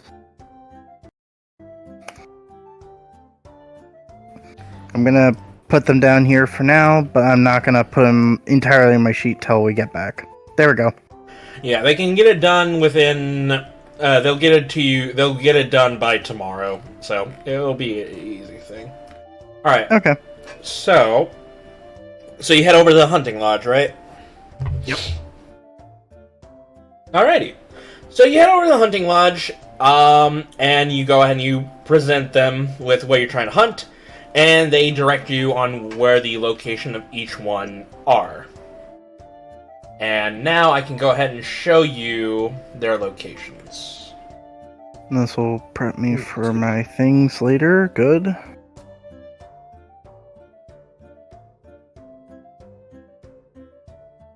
Move these to token layer.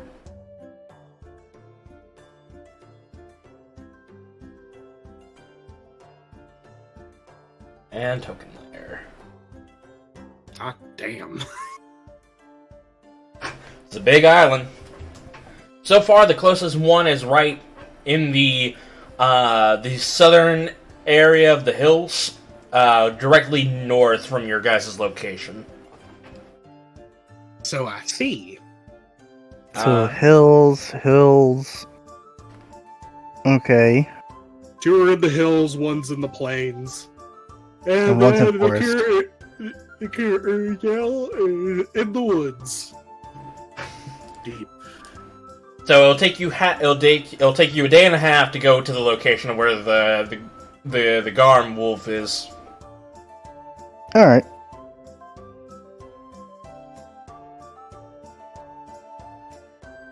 Yep. I'm ready to get going. We've technically taken a long rest at this point. Yes. Okay. Since we're not going into the. Oh yeah, because of your yeah. I get you. Yeah. So we know the Garm wolf is not a beast, and with that research we did, we know it's a monstrosity or or abomination. It is a monstrosity. Okay. I'm gonna do something. Let's keep it safe. Have my favorite enemies be beasts, and then be monstrosities. As for favorite terrains, hills and plains. Because so far we're not going to the big tree yet, so he has no point to pick woods. Not to mention, it's a far trek up there to get to there. Yeah. So Yeah, that's true. Yeah, it's gonna be the furthest to go. yeah. Funny enough, as you can tell on the map, there are no roads that connect to that part of the map. The only way for matter of fact, you could probably talk to some of the locals about it. The only way for you to get to that part of the islands is either to walk your way up there, or you take your ship over to the northern the northern port, the city port called the city of Treble. Mm-hmm. That's clever. I get it. What, you having trouble getting Funny. trouble? Trouble? Funny. Not funny. Not funny. Alright. Laugh. Alright, so alright. The ball's in your guys' court. What do you guys do? Much. Let's go. We move on forward. Alright. Move 5 squares. Okay. 1, 2, 3, 4. Let's get up into the hills right away. 5. Right there, right? Yep, Oh, I think I'm That is the end of the day, so yeah, you're at the hills. All right. Alright, so go ahead. So yes, as you guys travel, you finally make it to the hills by the time the day ends. So I'm gonna need everybody to roll a respective survival check for setting up a place to sleep for tonight. Got it. Survival. It's a 17, my friend. 16. I'm not rolling great. I am not rolling that great. Rolling wonderfully, my friend. Clyde, Are you there? I am. then roll Well, me you a can- survival. I am getting to my page. Roll a survival, my friend. There it is.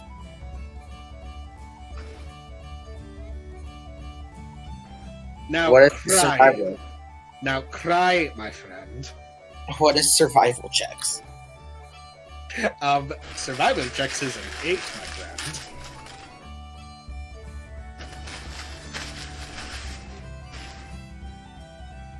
Sorry, I was just finishing up the sandwich. Alright, well, between the three of you, you did, you did good. It's a 2 out of 3 success, so... You guys set up a good,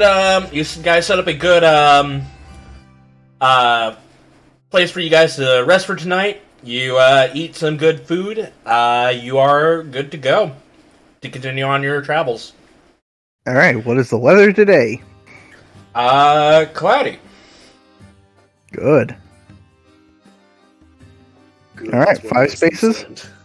my friend. 5 spaces at least until you get into the circle. So, pretty much there. Yeah.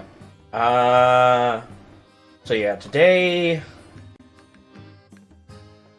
Oh wait, this was when you got here. This is... Yeah, it was day cloudy. of travel. No, yesterday was sunny. Today is cloudy. Because of the thing. And today is dark clouds. Hmm.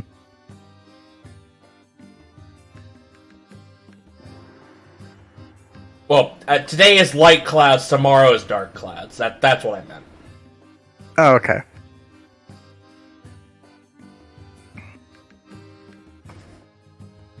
And today is a bit of a strong wind that is pointing to the northwest.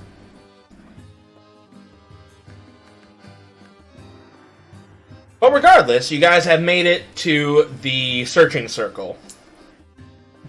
Now, because of that, we can go ahead and start the investigations for tracking the Garmwolf. So, here's what I'm going to need you three to do. Choosing between perception, investigation, and survival, I'm going to need you all to roll one. And because you have NPCs with you, they will provide you the help action. Alright. I'll take investigation since that's my highest. Survival is my highest.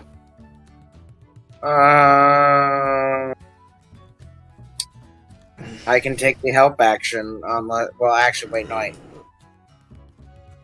I can give the help action, but do you require that I have proficiency in one of those? No, well, here's the thing. Because the NPCs are already giving the help action. Fuck. I am bad at both of them. I'll do investigation. Well, But you have investigation, perception, and survival to choose from. Oh, I Yeah, didn't hear. don't you have a really good perception? I have a good perception. I'll take perception. And each of the NPCs are going to give us the help action, so we have an advantage. Correct.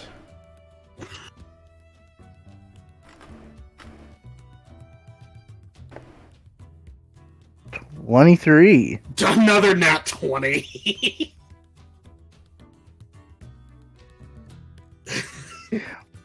Well, that's I'm gonna good. say Man, either this is a sign of good things to come, or Lady Luck's buttering me up for something terrible to happen.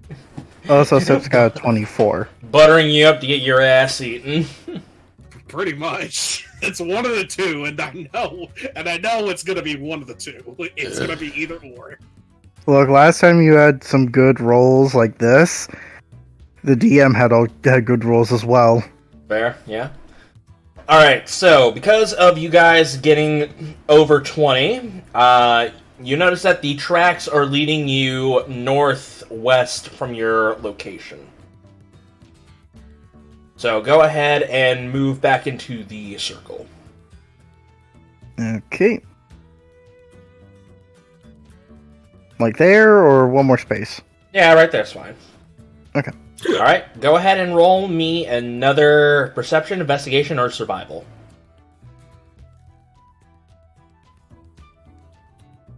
Right?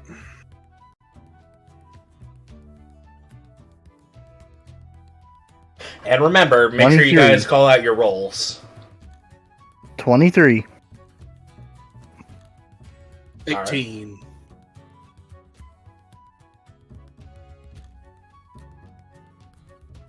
Clyde?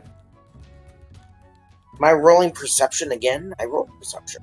Yeah, Do it it's again. a We're best. doing It's the a hunt. best out of 3. Oh, Do it again. Yeah, do it again. I already rolled a perception. Okay, do it again.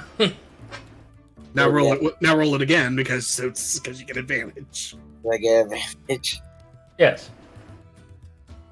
There. We'll take that one. 23.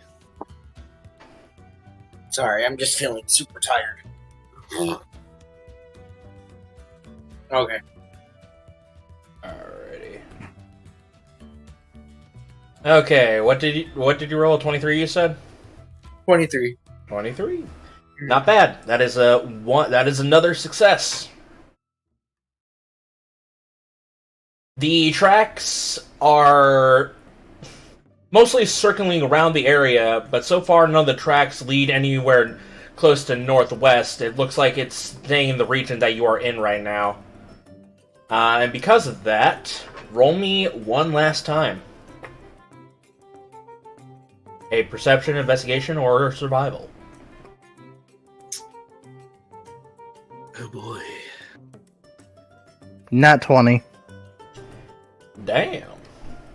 That is a 17, my friend.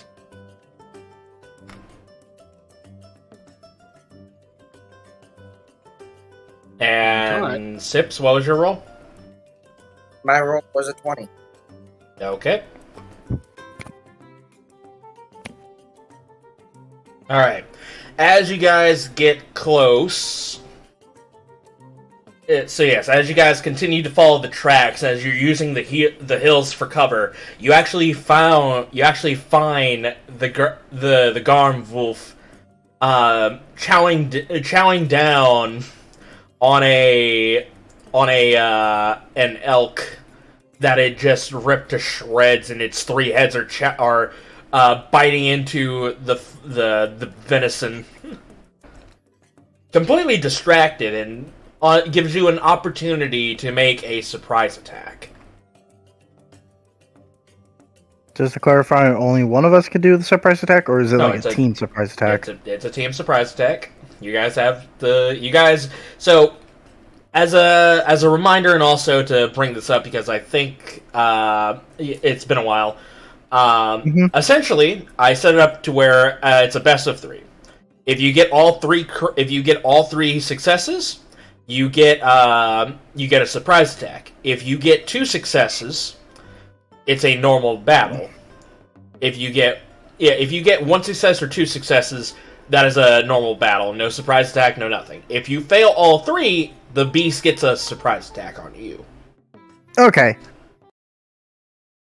Alright, so yes, as you guys yes, you see the Garv Wolf chewing on some of the venison as you guys get into position. I'm gonna go ahead and show you guys to the battle map. Alrighty. Yes, you are in a you're in a hilly area. And for the That sake would of be it, difficult terrain. well, it's I not remember these difficult. rolls. Yeah, it's not really difficult terrain for you because of your natural explorer thing. Oh yeah. I'm also gonna adjust my token so it fits the. Fits into There the we go. grid. Well, that's not what I wanted.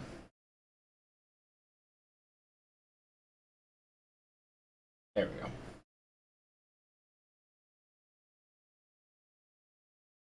Alright, so if you guys could go ahead and... I'll make this bigger. There we go. Go ahead and rearrange yourself with inside the square. Okay. I want to be right here. Be kind of near the top of the hill, but not right in the dead center. Where I have a good line of sight of the target. You know what? Harley is going to be right diagonally from you, and Varakas will go ahead and be up in the front, considering that is his shtick. And Harvey will be down here on the side. Sips, where would you like your character to be? I would like to be right here. Thank you. Have a nice day. Right next Sorry. In the front, right next to Varakas, closest to the Cerberus wolf puppy thing. I forgot the name. Gotcha. Alright. And at this point, we can go ahead and say, roll initiative. Hang on, I need to adjust myself. I was actually going to say, Creepah, are you comfortable with her yet? I'm gonna move up on the other side of Arrakis. I was reading a spell because I wanted to make sure I knew how it worked. I see. You know what? I may as well. Can I readjust real quick? I'm just gonna move diagonally behind Sips, so I have actually a clear line of sight. There we go. All right. And Harvey will stay where he's at. All right. You know what? I protect Harvey. Harley. I protect Harley. All right. Well, go ahead and roll your guys' initiative. All right. Where's the initiative thing? In your character sheet. I meant the. Okay, there it is. It now finally appeared for me. There we go. 18. There we go. 16.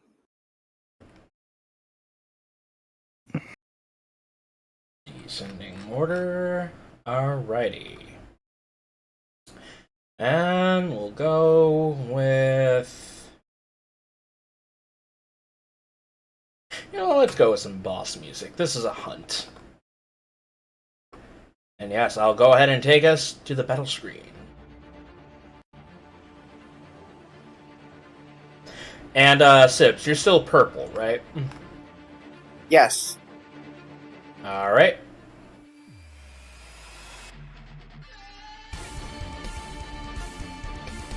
Alright, starting off the initiative, we have Sips. Your move. Awesome. Wonderful. I'm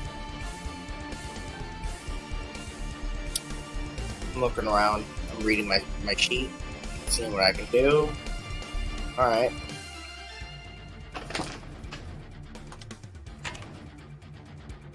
I'm gonna move to a route to the other side of it. Okay. And I am going to... First of all, before the battle, I drank the potion, right? Yeah, I gave it to you before the battle started, and I drank mine before getting the fight. I drank my potion before the battle. I pull out my new sword, the Aurora Blade, wield it in two hands, and I will start slashing at this guy. All right. Does a 22 hit? 22 will hit. Awesome. Or 13 cold damage. Okay. And I'll slash him again. For 17. 17 will hit. Alright. 13 cold damage. A consistent number. Very consistent. Alright, and then I'm going to breathe the fire breath on him as a bonus action. Ooh. Alright, go for it. He has to make a DC 13 dex save. Oh, okay. Dex save, alright? Yep. How big is the cone?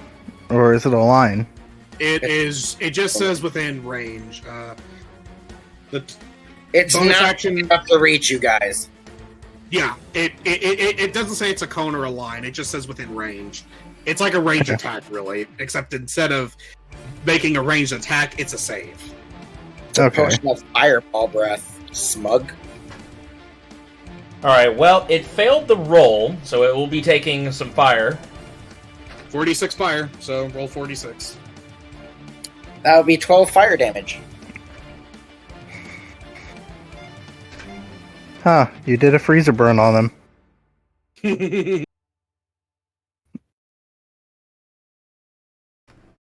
Alright. So, 13... minus 13... minus 13... or 12. Yep, you did a substantial amount of damage, so... Alrighty. Not a big fan of that. Brutus, it is your turn. Alright. You have caught this wolf off guard. Alright, like everyone else, I had prepped something, being a non-concentrated blades of grass for 15 bolts. And for a bonus action, I'm going to cast Gale Weapons Concentrated. And I'm going to do just how I usually do. Pew pew. Alright. Make sure I have this right. Oh, you motherfucker.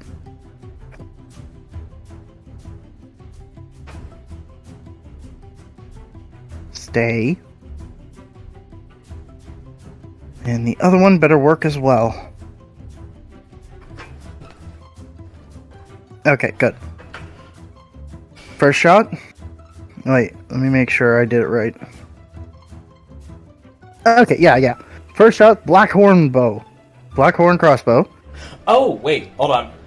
Something of note that I forgot to mention. As soon as you came down with both the blade swipes from your Aurora blade sips, you cut down and you basically froze over the head to where it was so heavy that it basically ripped off the neck, and you causing that fire damage singed the head that you somewhat tore off. Yeah, I cauterized burning it away. Yeah. I move forward, casting Gale Weapons, swirling around my two new crossbows. Let's see how these go. And I fire my Blackhorn crossbow for 23. And I'm going to do the masterwork. Hugo. For 9. Wait, you know what? I'm going to do Inspiration reroll. Alright. Hope this works. You fucking... Wait, why did you do that? You could have just taken the 16. You know what? Yeah, I didn't see the 16. Sorry. 16, but if I had taken the reroll, it would be a nat 1. Alright. Go ahead and roll damage for the 16 and the 23. Okay. The Blackhorn crossbow, 7 points of damage. And for the Masterwork Hugo, 13 points of piercing damage and 2 thunder damage. So 15 for that. When that happens, another head falls off because that is over 25 HP.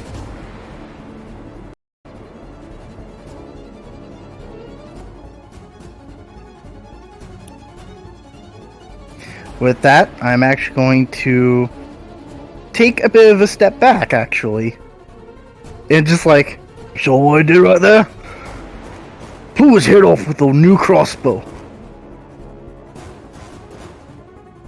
and end my turn.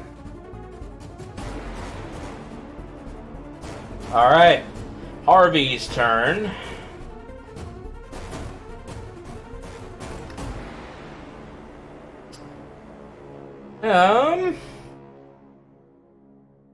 Let's see here. What is Harvey going to do?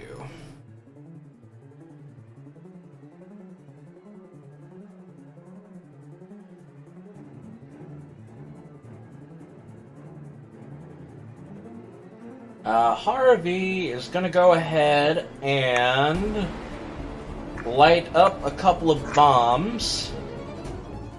As he's going to go ahead and run up, throw one.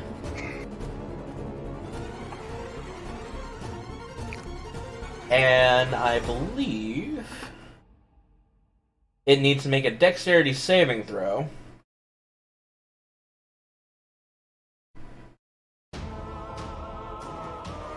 Ooh, that is not going to make it. As because of Harvey's level up, these bombs do 2d10 fire damage.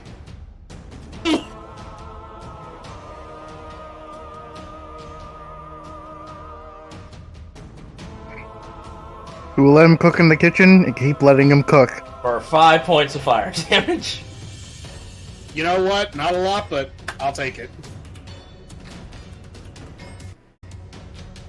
And as that happens, Harvey seeing that, he is going to go ahead and back the fuck up.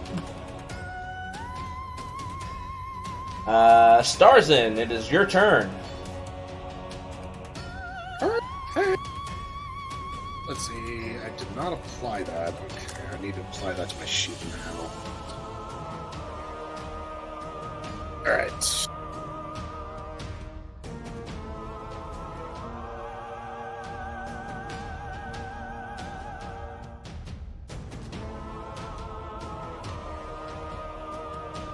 Do I want to do that, or ignore that movement? To get the benefit of, like, advantage, I have to be, like, next to the creature, right? Well, because it's a huge creature, you would need to have 3 people surrounding it. Okay, so even if I was opposite of Sips, it wouldn't matter. No. Okay. Never mind then. I will do what I was going to do, and does being 5 feet away from it still mean I'm surrounding it, or do I have to be next to it? You would have to be next to it, yes. Oh, crap. Okay, then. Ignore that sidestep. Yeah, just ignore that sidestep. I move 30 feet straight up to go to the right side of this Garm Wolf, and I will wail on it with 2 attacks from my Battle Fist. All right.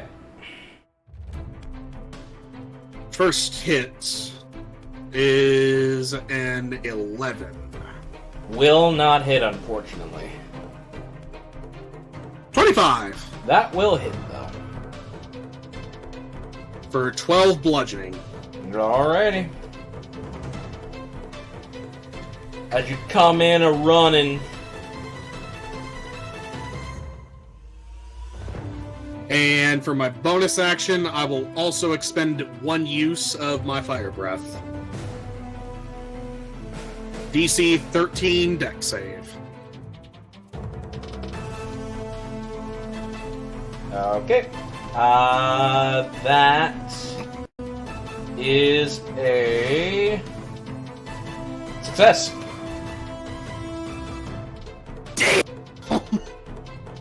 Ooh. 7. That would have been good damage if it failed, but it'll take 7. For context, viewers, I just rolled 14 on 4d6, so he would have taken a hell of a wallop. 5, 4, 4, and a 1. Alright. Varakas will go ahead and slide down the hill. Gets in the trifecta. And will activate his ability to shift his earth-based abilities to magma. Doing an extra fire damage. As he is going to come down with the Warhammer two-handed. Because of the trifecta, he gets advantage. That is 25 to hit. And 10 plus 6 fire damage.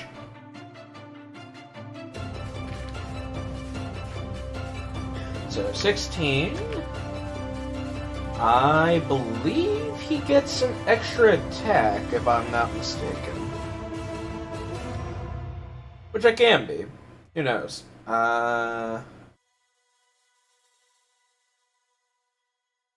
Let's see here. Lacer 22.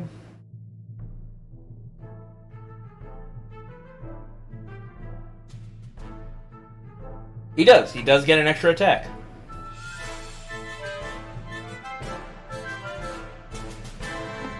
So, Warhammer, two-handed. That is another hit.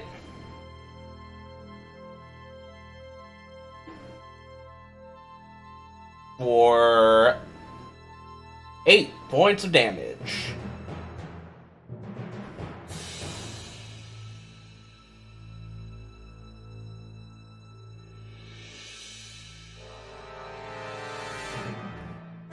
Fortunately, not enough to kill one of the heads, but damage is damage.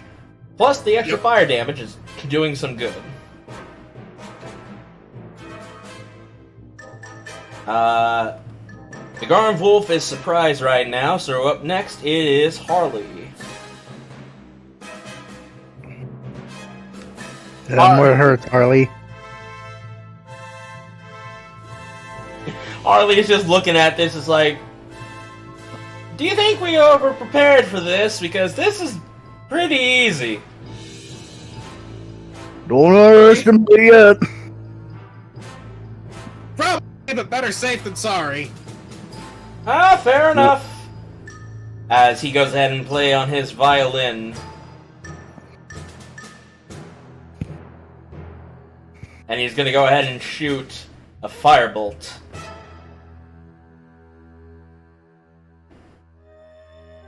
With a 20 to hit, dealing 10 points of fire damage.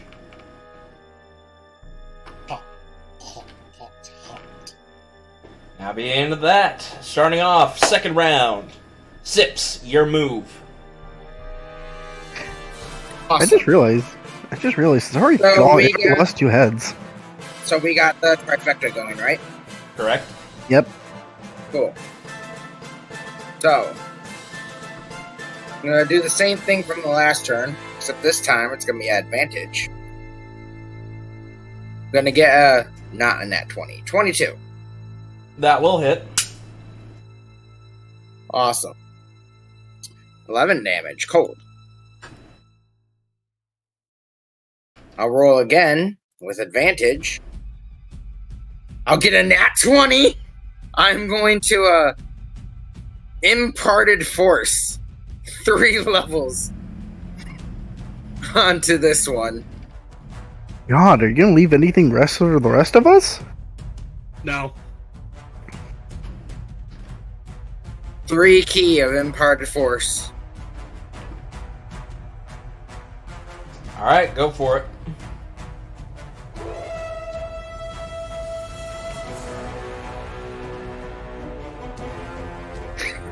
For the bonus damage. It has to make a strength save if it lives after this.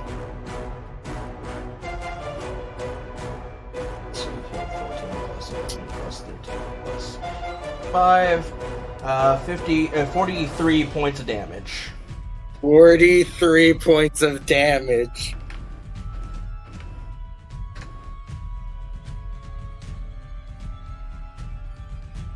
Is it still living after that? Yes, it is. Alright, I figured. Alright, Fire Breath, make me the save.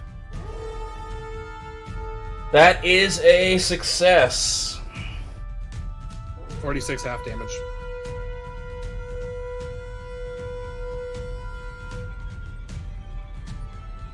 Uh, 11, so that's 5.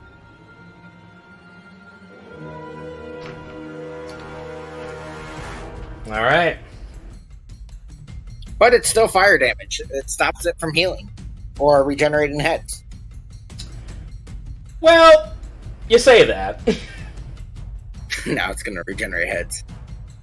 So, I've added a couple things to this creature because I knew how well prepared you would be.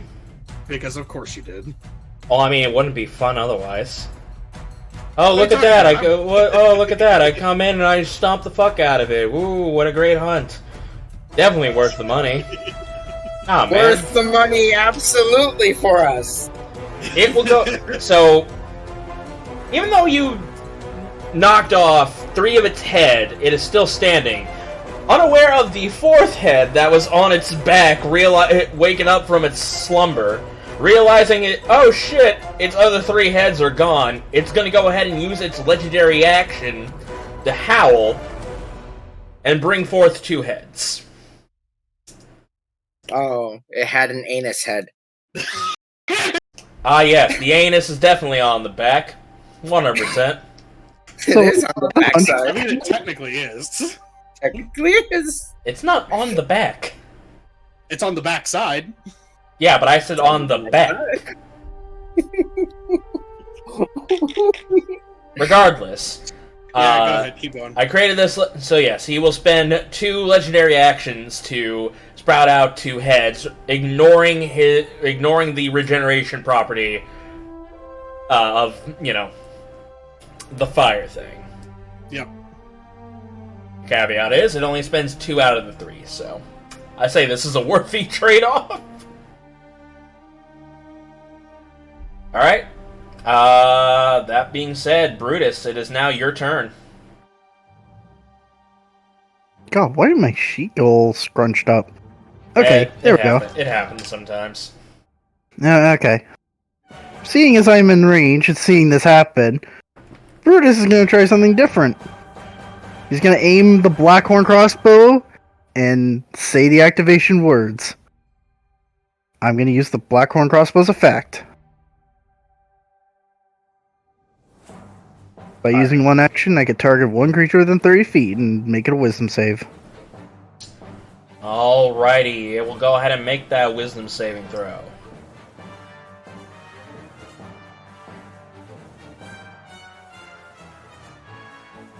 That is a failure.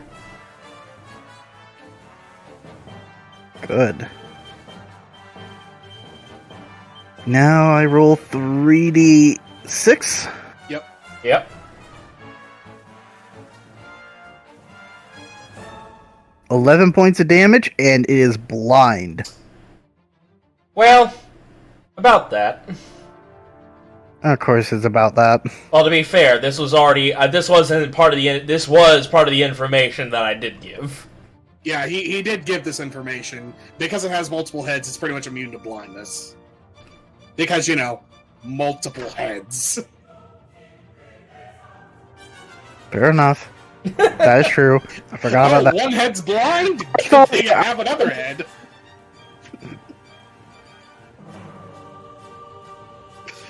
Ghidorah is rolling in his grave right now. Alright, is that all you're doing? Yeah, I don't think I could do my bonus action fire crossbow, can I? I think. Well, I don't see why not. Okay. Then, you know what? I'll fire my Masterwork Hugo crossbow. That's my bonus action. Out of curiosity, when you fired the charge from your gun, from your crossbow, what did that look like? Instead of the actual bolt in the arrow, instead the crossbow glowed up into a dark bolt being appeared on the bolt and fired and just splatted onto the wolf automatically. It didn't do initial damage on front. It does the psychic and, forces the psychic and blindness on it. Alright. 12. Man, I am fucking up all the numbers. 13 does not hit. Okay. And that's it for my turn. Alright. Last legendary action of the day. It will go ahead and take a meaty bite at... we're gonna say... Yeah, we're gonna say... Sips. Yeah.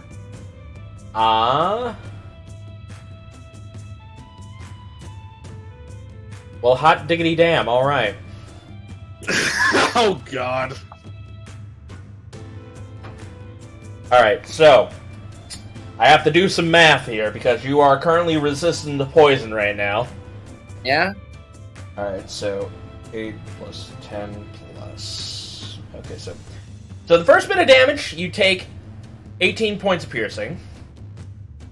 As the second point of damage is 7 plus 17. 24. So 18 plus 24. 42 points of damage. 42? 42. 42.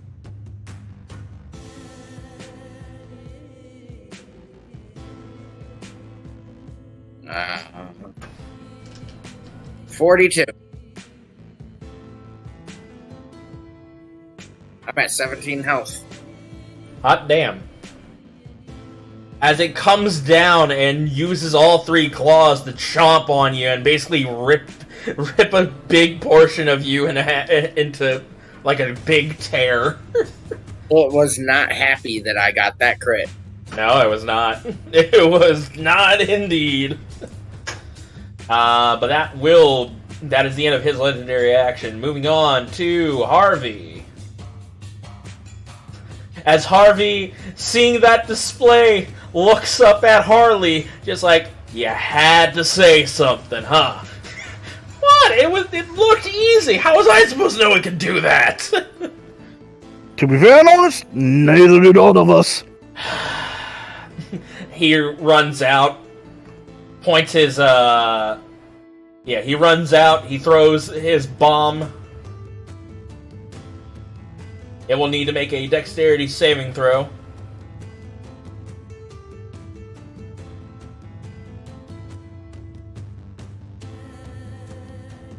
That is a success, so... Let's see here.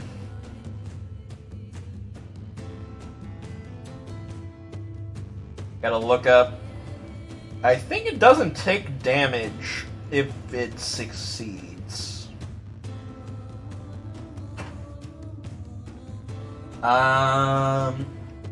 Unoccupied space, so whether each creature that's within the target in the blast radius, you gotta makes a dexterity saving throw. Okay, so yeah, it takes half damage if they succeed. 2d10.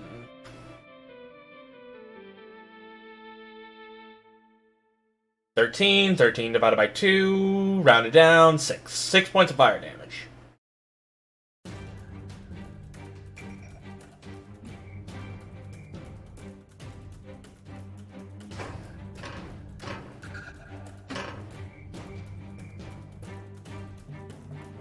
as he will go ahead and run back behind the hill again, because that gives him cover. Starzin, your turn. Boy, let's rinse and repeat. Oh boy, Scoops! I'm gonna show you why they call me the proctologist. Oh god.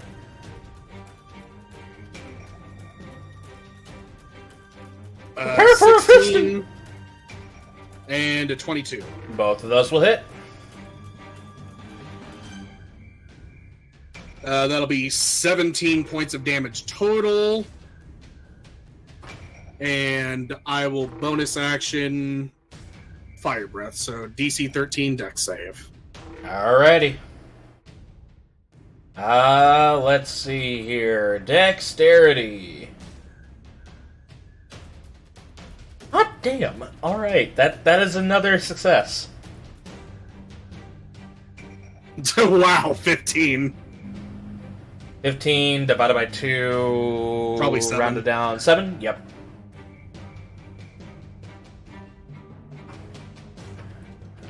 I just imagine that, like despite the fact it keeps dodging, it's still getting a really good singeing because, like, I have my metal fist closed up, but with like a hole where I can breathe the fire more concentrated. You know what sucks? You were 1 point away from getting its head removed. Yeah, I know. If it didn't succeed, I would have had it. Yeah. Alright, Varacus.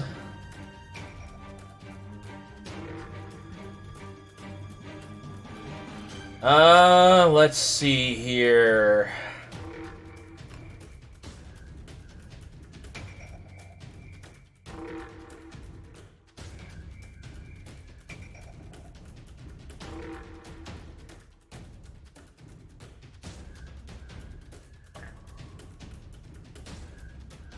You know what? He will do this.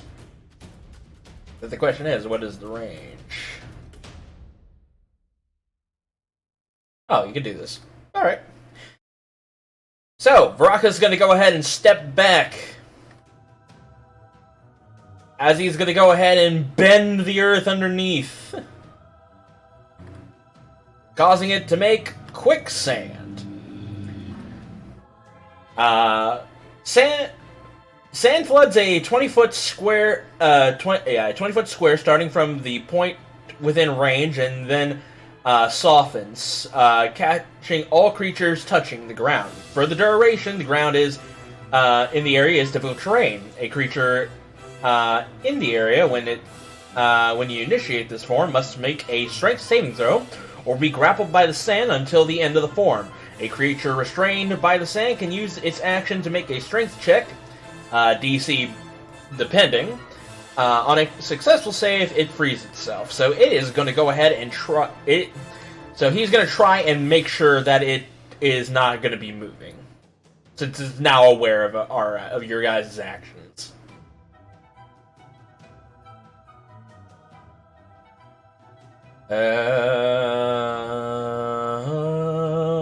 Yep. That's an 18.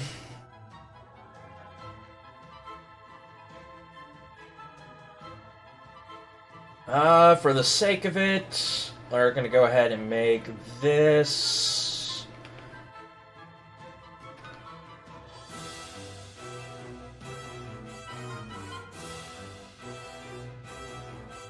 Alright. All that stuff in the square is difficult terrain.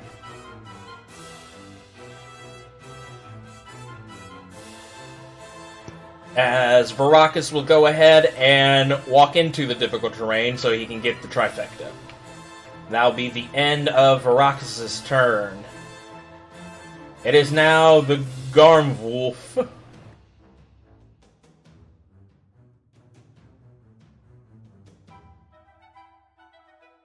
Alright, it's gonna go ahead and make...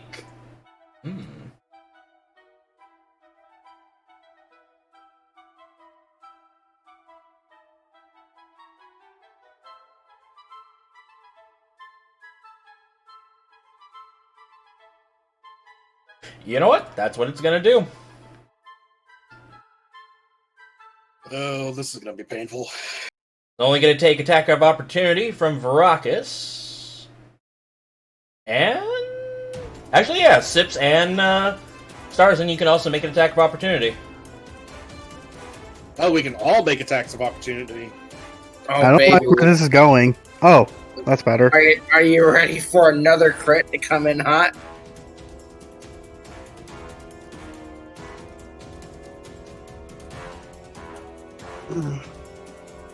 Well, swing your crits then, if you got them. It attempted to move outside of the range. We all still have trifecta, so it's at advantage, right? The only person that would get the trifecta would be Varacus. Fine, I'll still crit. Yeah.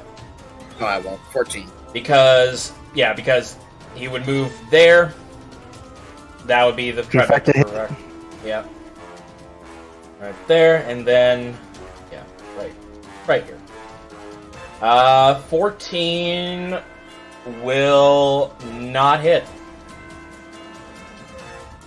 I didn't do much better. 13. I need to look at my abilities. Give me a second.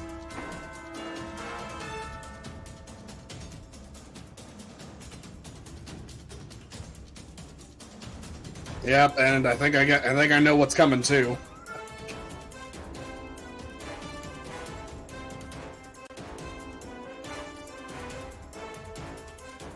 I will spend 1 key point to bump it up to 15. Will that hit? Actually, no, wait, it bumps it up to 16. When you miss an attack roll, you can spend 1 to 3 key points to increase your attack roll by 2 for each key you spent, potentially hitting it. Yep, 15 will hit. Yeah, 16 will hit, because it's actually a 16. Yeah, 16 will hit. Awesome. So that's 1 key point. Alright, 16 hits. Aurora Blade. I did not mean to do the extra damage. Let me turn them off. 7 points of cold damage. Yeah, 7 points of cold damage. Alright. Alright. Now here's what I'm gonna need you lot to do. Yep, I knew it. Here it comes. Did Varacus throw hammers? Yeah, Make a dex save. actually, yeah, I forgot it. Nope, that is not what I wanted. Hang on. Too many things. Too many things. Varacus. Two-handed. Advantage. 19 will hit.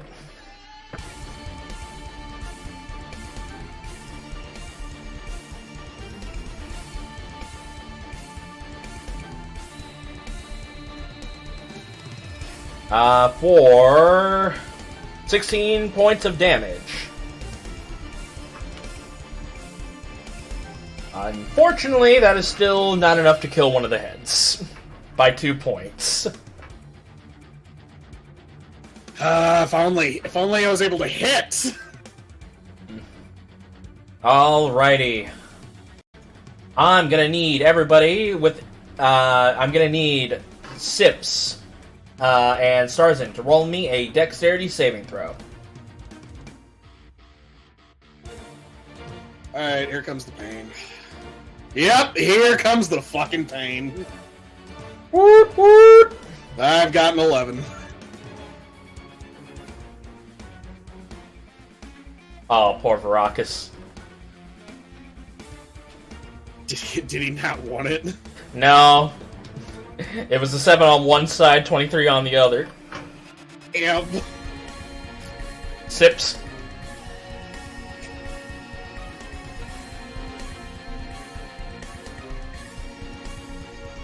I was looking around. Oh. Level 5.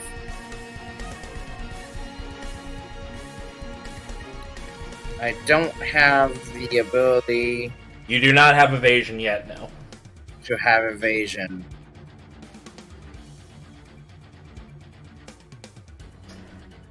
You all fail.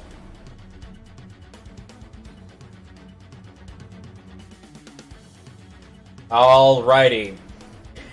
One head. So yes, one head lets out a baleful roar that echoes throughout the hillside, echoing off the hills. One roar spreads out, and just the vibrations of it just are sending shockwaves across your body as the third head is just spitting this acidic spray. Or sorry, not acidic. This obnoxious spray in your guys' direction as all three heads roar simultaneously. First things first, those who have failed, you guys are now frightened.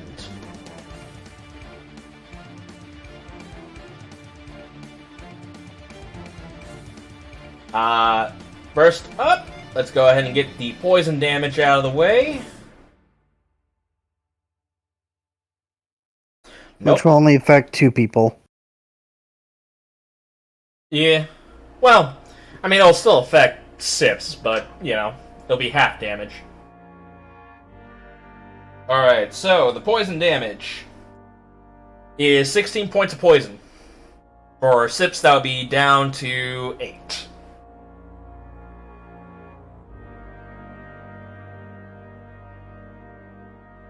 I'm still up. I don't think you're going to be up after the thunder damage. Yep, this is where we get fucked. Alright, thunder damage. 18 points of thunder. I'm not up anymore.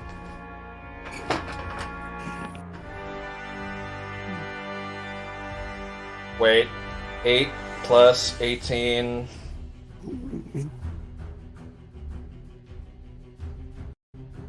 Amazing. I'm still up. Yeah, but that is more than half your HP, though. Alright, con save. 15, I'm good. There's I should be, right? Yes, 15 is a success. And that means Varakas needs to make a con save as well.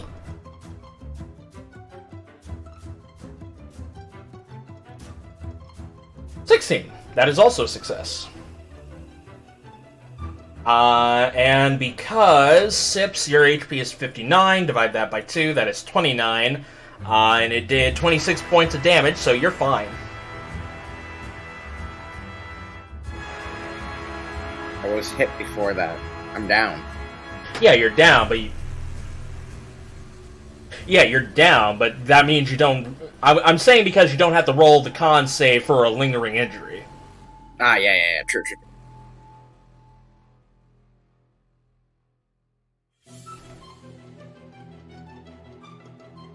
Alright, so...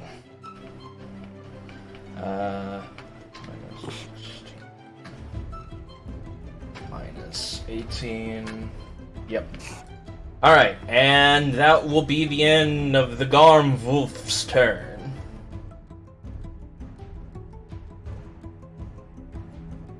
Harley just sees that display, it's like, oh shit! As... some backup.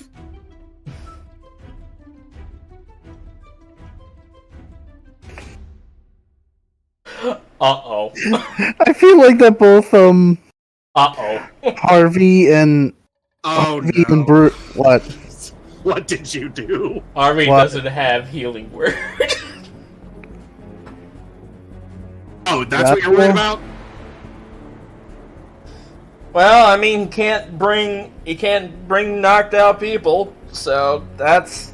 oh no. I can take care of it. I can take care of it. Alright. Funny thing is, healing is not a concern with me at the moment, because that's something I can do. not to mention Harvey can do that as well, at least somewhat. Yeah, that's true.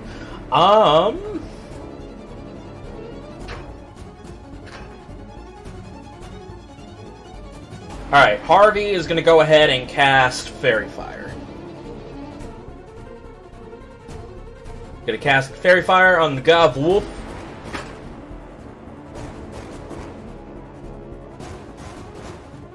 It needs to make a Dexterity saving throw. And that is a failure.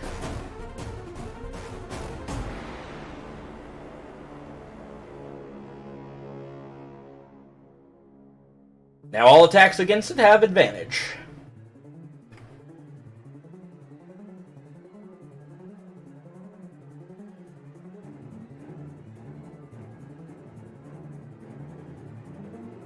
Alrighty. And...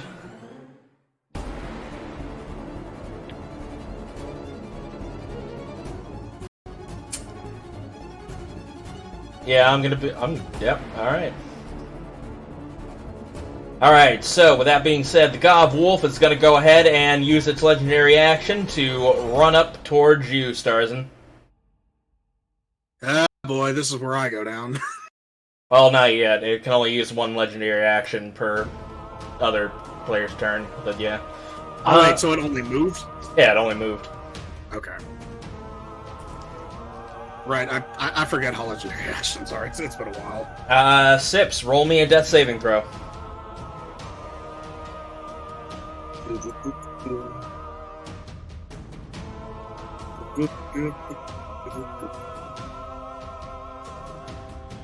Nah. I'm marking it into my sheet. We're not saying anything to the rest of them? Yep. It would also help if it was on GM layer. It would also help if it was on GM layer. You want me to re-roll it? Nah, well, you know what? Yeah, sure, why not? I mean, I wasn't gonna say anything. Alright, this one we don't mark. Ah, so much worse. So much worse. It is actually worse. It is actively worse. Please save me.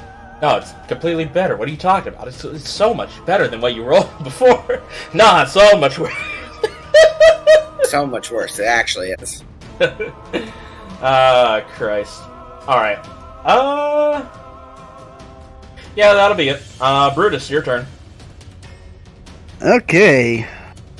Seeing this whole scene, just like, you had to say something, Harley. You had to say it. He shrugs. Alright, here we go. First, I'm going to fire with the Hugo. First shot. This with advantage, right? Yes, because of the Fairy Fire. Good.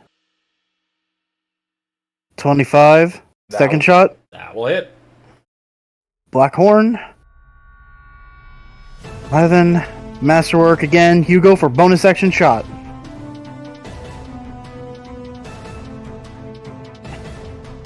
And only one of those attacks hit. Here we go.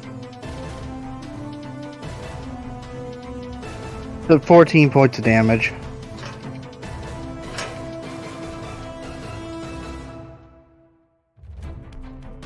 Well. Yeah, this isn't good.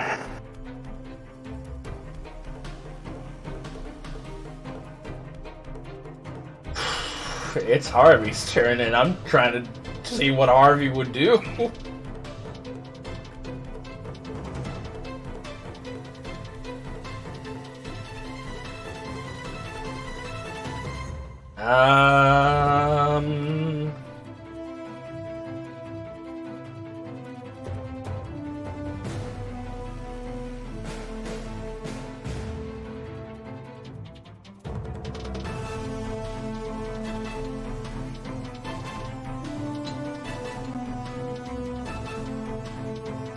Yeah, he's gonna have to.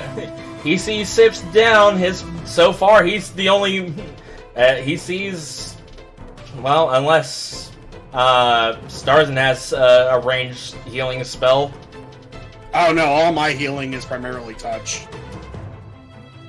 Alright, Harvey's going to go ahead and use a action to dash, as he's going to go ahead and try and make his way up the sips.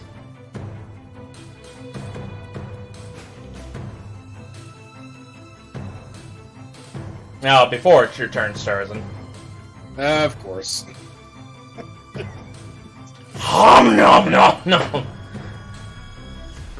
Please. Oh, this is gonna... Yep, I don't think there's anything I can do. In this You scenario. say please, unfortunately, it's hungry. As you take 19 points of damage. Now... Can I use a reaction before I go down? Depends on the reaction. To cast a spell? That's a reaction? Okay, it depends on the spell. What's the spell? Radix Sudden Spark. Show it to me.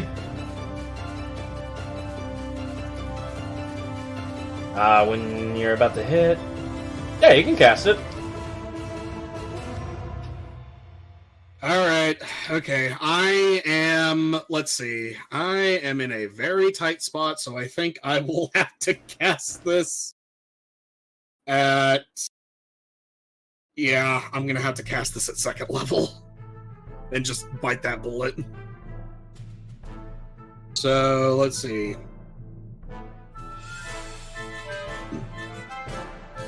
Okay, so it needs to make a con save, because as it bites me, I'm going to just...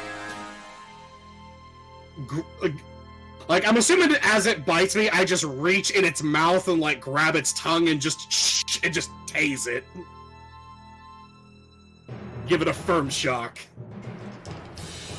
As a final fuck you, to it.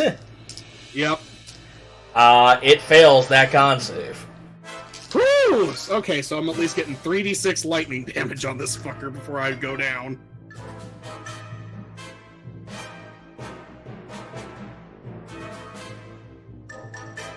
You know what? I'll take it. 10 lightning damage it takes as a result, and because of that, I am fucking down. You know, instead of Harvey, you should have brought the cleric.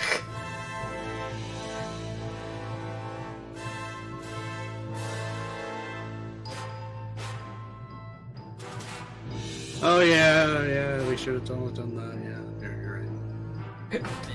Yeah, you should have. You really should have. Oh, fuck. Okay. The 10.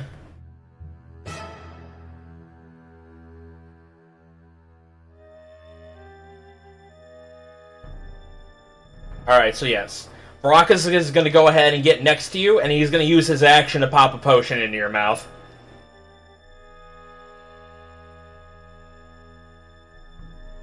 Alright. Do you want to roll the healing? 2d4 plus 2. Let's see here.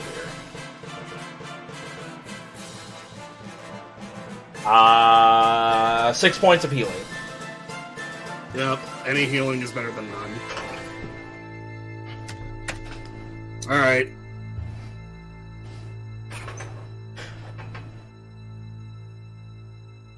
By the way, what's the deal on the frightened thing?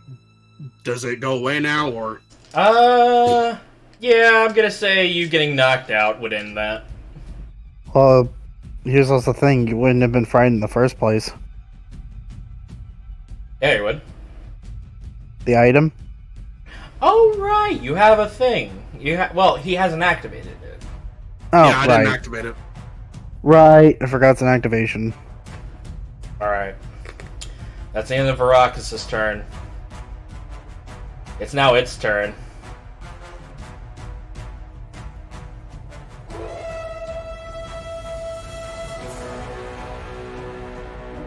Do I put in the fear of God right now? Why are you gonna do the recharge breath again? Nah. Oh, you're putting that fear of God in. It has 3 heads, and there's 3 targets. This is gonna be bad.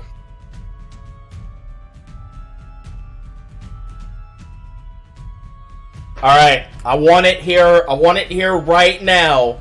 If Sips dies, this is not my fault. Kill me. Okay. Kill me. I want you to know, this is not my fault. But if it happens, it happens. Yeah, it's gonna happen. I guarantee it's gonna fucking happen. There's no way he comes out of this. He comes out of this alive. God. Okay, what's the AC of Sips? Oh, thank God.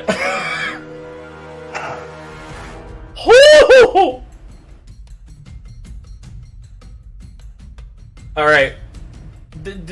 What is Starzin's AC? Oh! Thank God.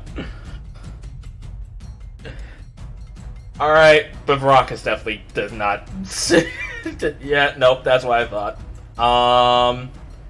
Oh, look, that is over half of, that is exactly half his HP. Please do not tell me he's down.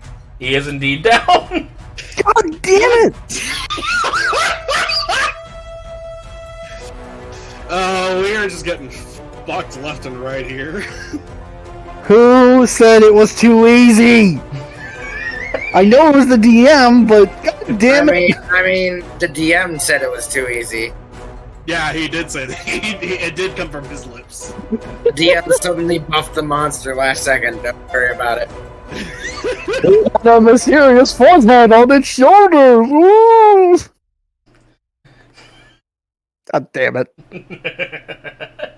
Hey, you don't know if this was last minute or not. But Varacus does need to make a Constitution saving throw. Yep. Oh boy. That's so Jover. Not with an 18. So Jover. It's so Jover. It's so Jover. Well, with an 18, he succeeds on the con save. Alright. Harley's turn.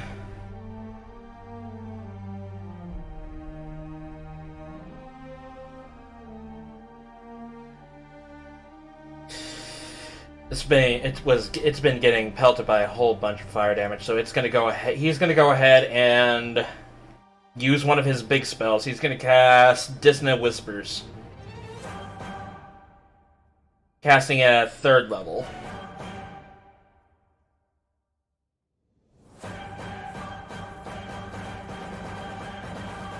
It needs to make a Wisdom saving throw, which it's not really good at. Not really good at that.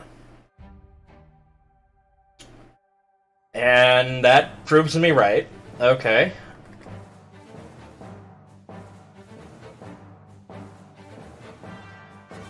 Taking 19 points of psychic damage.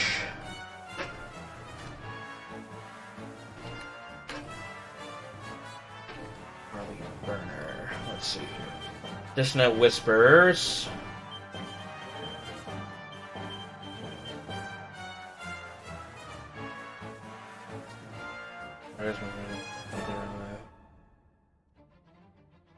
Oh my god. This works. Okay, that works. As soon as it does that, it's going to go ahead and move at its max movement speed away. Oh, at least we can get an opportunity to breathe for a moment. Ironically, I could still hit that from that range. Thank you, Creepah, for those modifications. You're welcome. Yeah, so as soon as he casts Dissonant Whispers and the psionic energy hits the brain, the God Wolf starts running into the northwestern direction, away from you lot.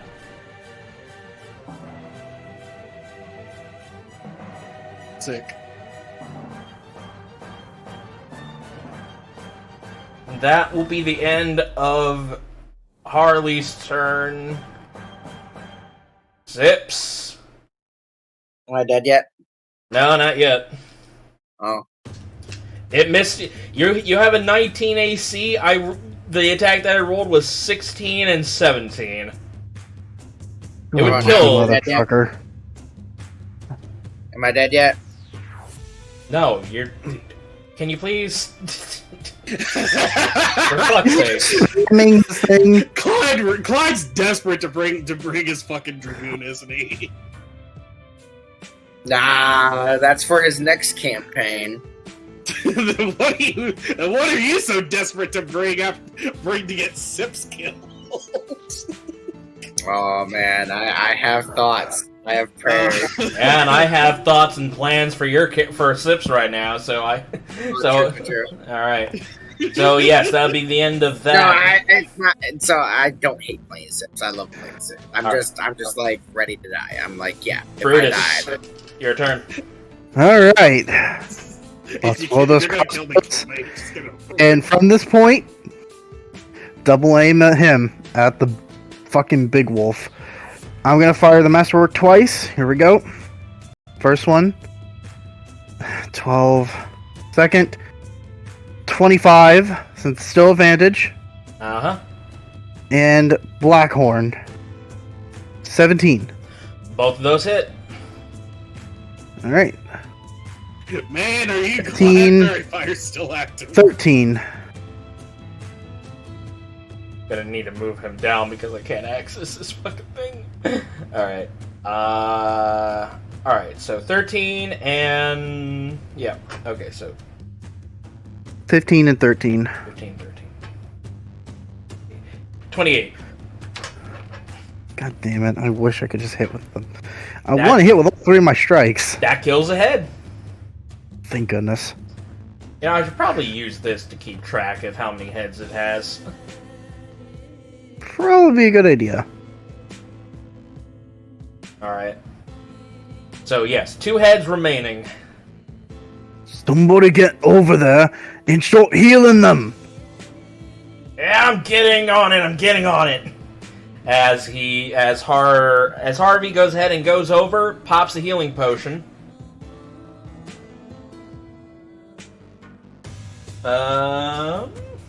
my ability triggers. Yep.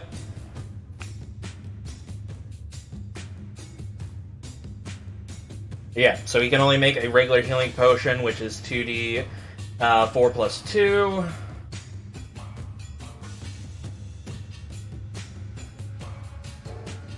Seven, 8, 9. 9 points of HP from the potion.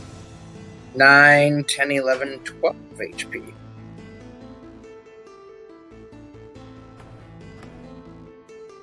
Yeah. Oh, thank God you're alive.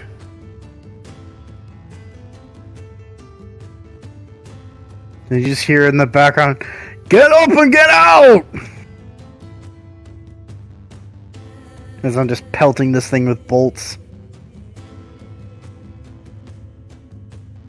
Reminder, I'm still on the ground. I have been unable to move. Alright, Starzin. It is your turn. Getting up, I'm going to... I'll use my action to take one of my healing potions, pop it in Varrocus's mouth. 2d4 plus 2.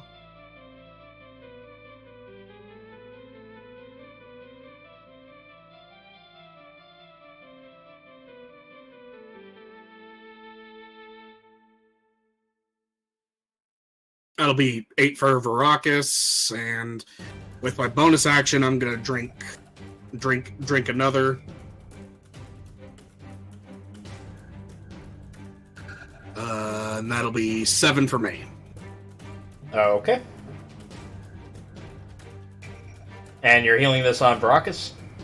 The 8 goes to Varrocus, the 7's going to me. Gotcha.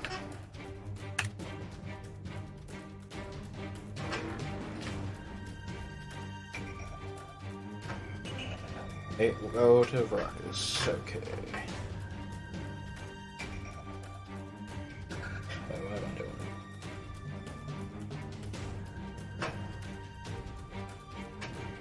There we go.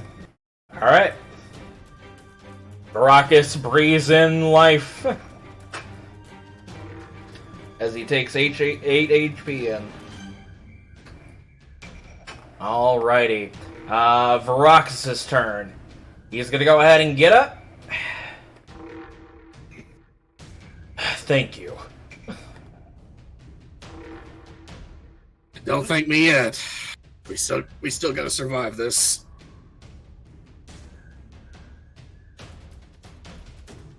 You didn't want to use any of your leftover movement to move away?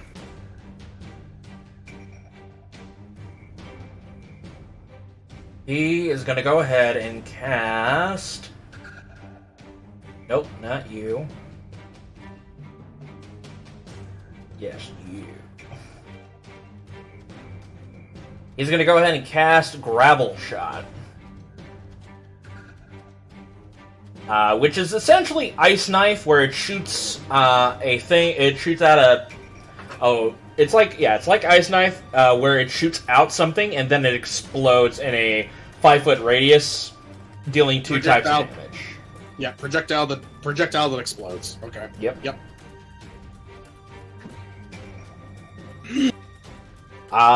24 will hit. And he's gonna go ahead and he's gonna boost this up to essentially a 2nd level.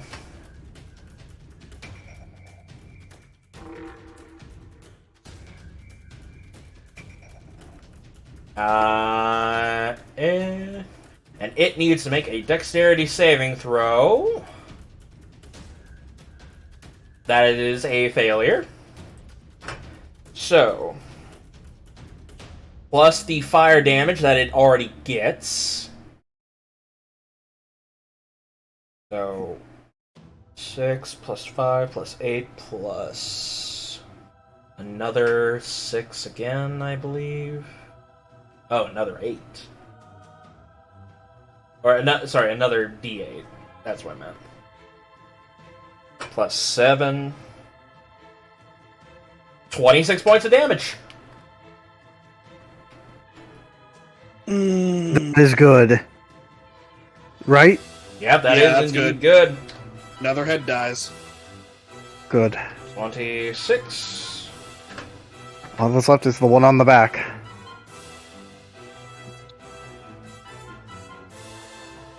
Alright. The Gone Wolf gonna go ahead and turn around and start making its way towards you lot.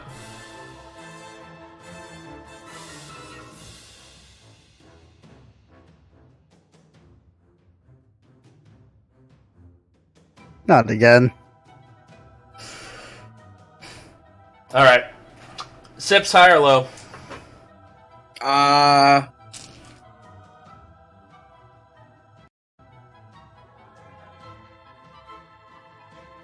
Let's go with low. Alright, it'll be hitting Harvey.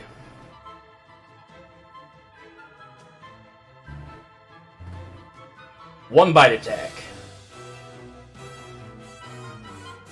Because he's a dwarf, he'll take half the poison damage, which is 4 plus 6, 10. 10 points of damage.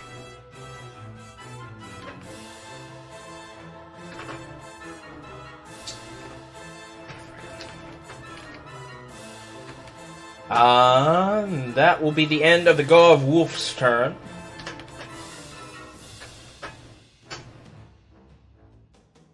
Harley will go ahead and fire another firebolt.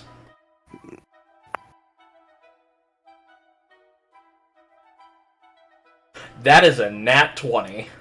Nice. Also, am I forgetting Harley's a bard? No, Yeah, Harley's he's a a bard. Okay. I'm just surprised he so has been tossing around bardic inspiration a lot. Not gonna lie, I forgot about that too. I was like waiting for I could use some bardic, please. And it's just like, no. Well, it doesn't matter now, because that is 17 plus 10, that is 27 points of damage. That kills the last head. Now tell me, now tell me, is And someone then in a the third one appears below the waist. So what you're saying is it's got an actual dickhead. No, this one dies. As the firebolt careens its way, as he spits hot fire with his violin, he shoots out this firebolt. It comes careening towards. It's like a bullet firing out of a gun. As it hits the brain of this creature, comes out the other side, and it just starts to burn in its skull as the Garm wolf falls to the ground, dead.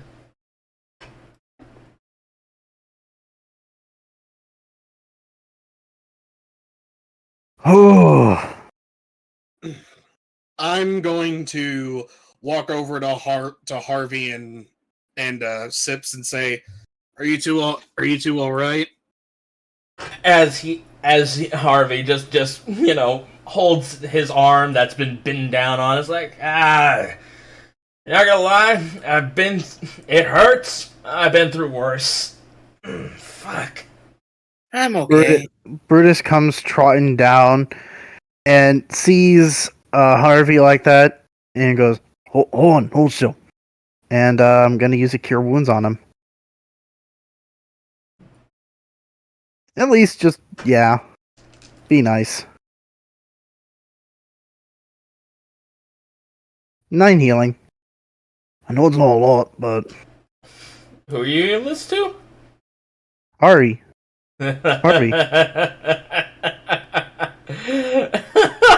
Alright. Yeah, that's fine. You'll take that 9 points of HP. Well, he said he was injured pretty bad, and he's gonna get to the others. No, he really wasn't. No, it really wasn't. It's Oh, he like, wasn't? it hurts, but I've been through worse. Oh. He took like what, like 10 points of damage? Yeah. That whole fight. Oh, I'm so hurt. I've stubbed my toe. Meanwhile, Sips is in the background, Family Guy posing. You did pretty good, Sips. I'm gonna give Cure Wounds to Sips. You know what? That's an 8. As that happens, Harley is just looking over, just like, as exhilarating as a tale this would be about how we samed the Garv Wolf, I think I spoke a little bit too soon on how easy this task was. And it made me realize something as well. I think I'm gonna need to learn how to get some healing spells in my repertoire. Sips, you gain 8 and 6 healing. Plus whatever you get from your bonus. You know what? 8, 6, and then a plus your wisdom times 2. Since these are 2 separate cast cures.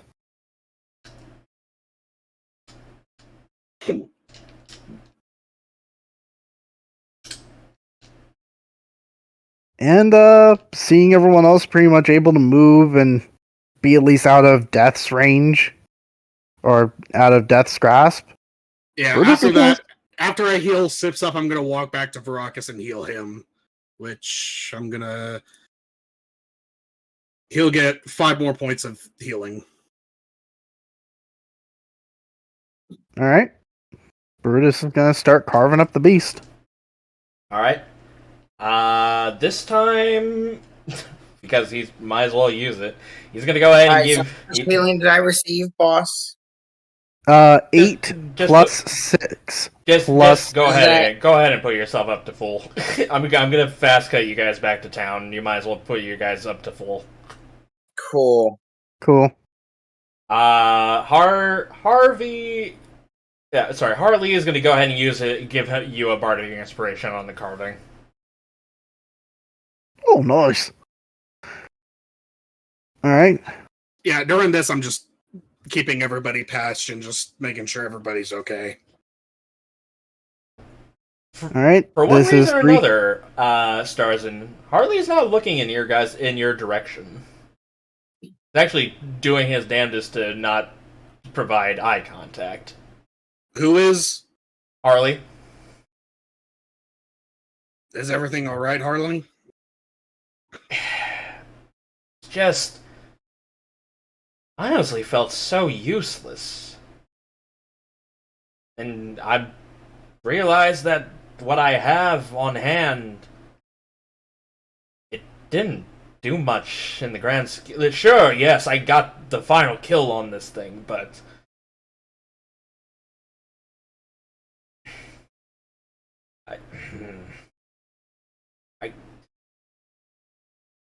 I don't know. It's just I wasn't expecting it to. I wasn't expecting to be just this useless in this little hunt of ours. Well, after I'm I'm just gonna look up at him and say,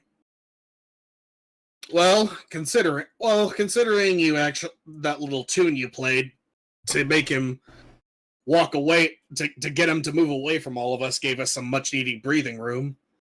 I'd say you still did enough. But in terms of getting you properly equipped, I guess that's something we'll have to work on. Well, it's more like what I need to work on. I've only used my spells to either for performance or to, scare creatures away so I don't get into the conflict or have their conflict to be a thing. Like much rather prefer to avoid conflict as much as possible. In a sense, or try to diffuse it by using spells that can cause fear, but that didn't really work. That wouldn't really work for this creature based on the information you've told me. No, it doesn't seem like it would. Well, I think going forward, this at least offers a valuable lesson. While one can avoid conflict, you must always be prepared. You must always be prepared for one.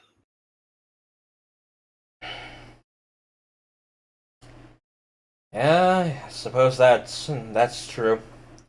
While Brutus is carving, he does say, You know what kills most beasts out in the wilderness? It's not bows or the big swords or anything, it's more or less simple things. Bleeding out from a cut, small diseases, something minuscule. Don't be ashamed that you didn't do much. Be ashamed of what things you could have done. I mean, take me for example. I didn't do much. My only thing was to shot this thing out to death. Shot this thing near death before you killed it. I couldn't heal anybody. I'm not that great of a mender of flesh, Not a great healer. I can heal, but just not as well as everyone else can. Not as good as Starzin. Not as good as Harvey over here. Well, I mean, to be fair, my potions can only last for so long before I need to make more. Granted, my healing capabilities are limited, but I've got some things in the works to potentially curb that problem. It's not a bad thing to look back upon this and just kind of remember. Use it as a learning experience for the next thing that happens in the future. Never know. Alright. Yeah, you're right. Thank you. I think these were words that I need to hear. Just like that, your affinity with Harley goes up. No problem, Harvey. And I'm just, as I say that, a bit of blood gets in my face. Alright, go ahead and let's see here. It is a large creature, right? Or no, a huge creature. Oh, actually, huge. Well, it is a survival roll to carve, so go ahead and roll that. Alright. 18. And I get the Bardic Inspiration, which is a D6? Well, hang on. Yeah, I think you might be able to carve more than one. Okay. Yes, you can. So you can make up to 4 checks on a huge creature. So go ahead and roll 3 more times. Alright.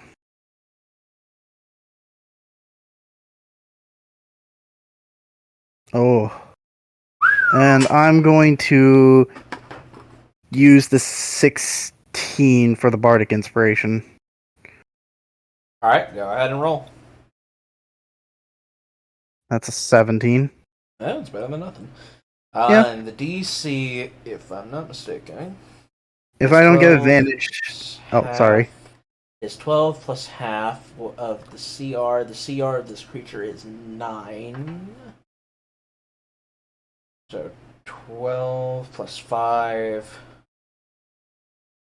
Yeah, that works. Yeah, Okay. that should be 17. So actually, you just make the DC on even that Oh. one. Well, if I don't have advantage, so all the rolls I got are 18, 17, 18, and nat 20. Alright.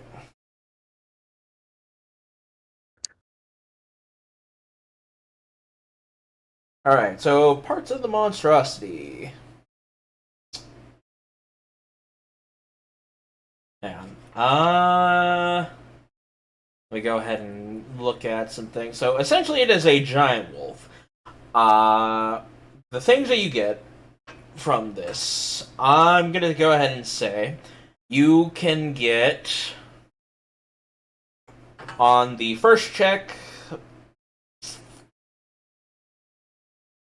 3 units of its pelt. 3 units. Alright. Yep.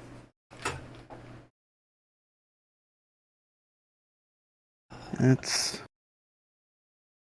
of pelt.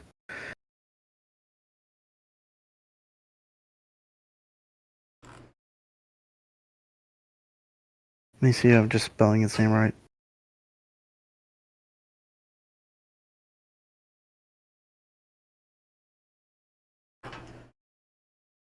Okay.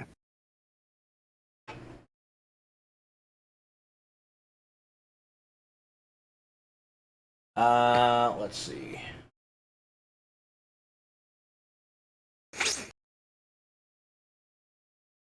So yeah, 3 units of its pelt, and they weigh about 5 pounds each. Okay. First, I'm going to put this down in the treasury section, then I'll put it in the inventory. Just to get speed along. You 5 can... pounds each? Yeah.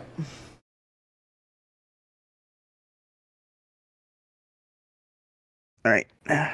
You can grab its... Okay, you can grab 3 of... Okay, so you can grab its voice box, which provided the thunder damage when it did its roar, along with 2 claws.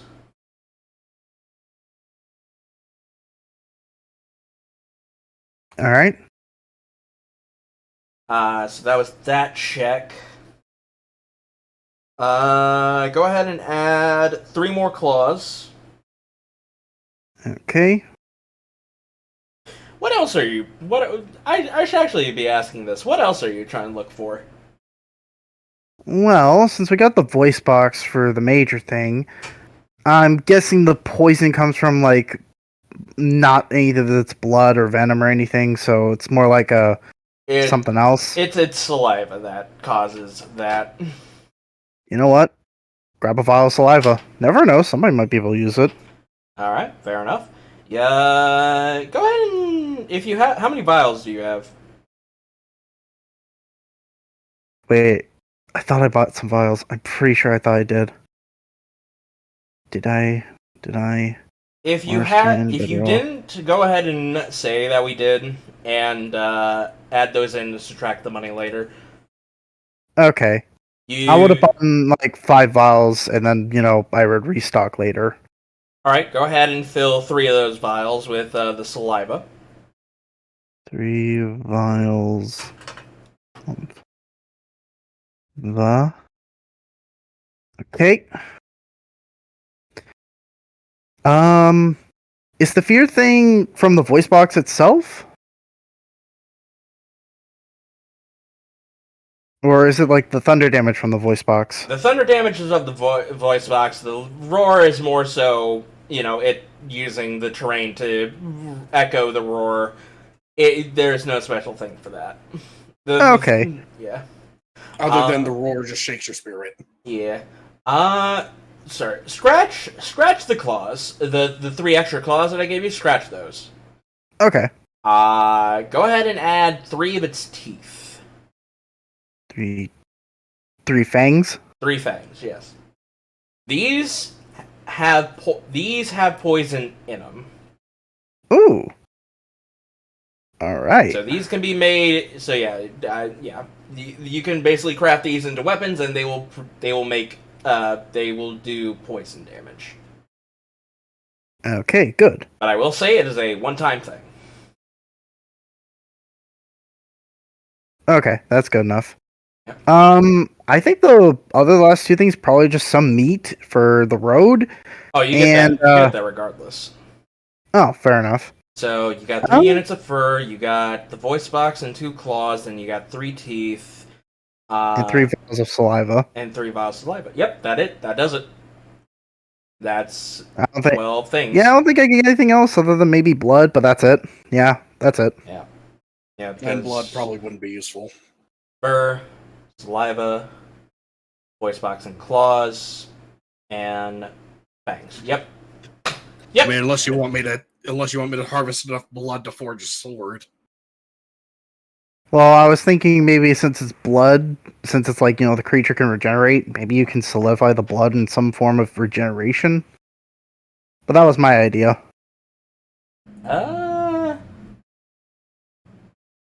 Honestly, I have no idea how. Actually, you know what? I have a better way to look at that. Hydra. Thing is, like, a lot of creatures that can regenerate are things like, trolls with their hearts and hydras with heads. Well, I have a website that basically lets me see what some of the pieces you can get. Okay. So, let's see here. Oh, the blood can! Yeah. Says here, hydras are known for their regenerative abilities, making their blood prized by healers and alchemists. Well. I was right in my hunch. I only have 2 vials left if we're going with the 5 vial limit. You know what? Because you got a nat 20, I'll give you the 2 vials of Gobwolf blood. This could be synthesized into a healing potion. You know what? I just hold up the 1 vial of healing of the vile blood, and I just hold it up to Sips, and it goes, "You got potions, right? You and Harvey?" Yeah, I'm good with potions. Well, I remember doing a bit of research on it, and its blood could be used for regenerative stuff. I was thinking maybe you could use it. Yes, I could probably use that. Ooh. Does it? I think. No, yeah. I think also Harvey could maybe be able to make something interesting from it too. Don't you think? It depends on what you want me to make out of it. Well, I was thinking of, instead of a bomb for hurting enemies, how about a bomb for healing allies? You know what? That might not be a bad idea. Although I don't know if I have the right equipment for that kind of knowledge. I'm gonna need to look back in my schematics to see if that is possible. Possibly we could work on it together then. AKA, I need to know if there's a thing for healing bombs in the alchemist thing. Mm-hmm. There might be. If there is, we'll do it. If not, we'll try and figure out something. I'm What is it? crazy. What is it called? Vile blood? Vial of Garm Wolf blood. All right. Yeah. Please spell that out. Garv. G. GAAR. VVOF. GARMVVO. Oh wait, VOLF. Yeah. Garm. Like a garment. Garnwolf. Okay. Blood. I'll keep the list of the items in my inventory thing, but I'll carry the weight of the pelts real quick since they have a weight. Yes. Alright, thank you. I put that into my inventory. Alright.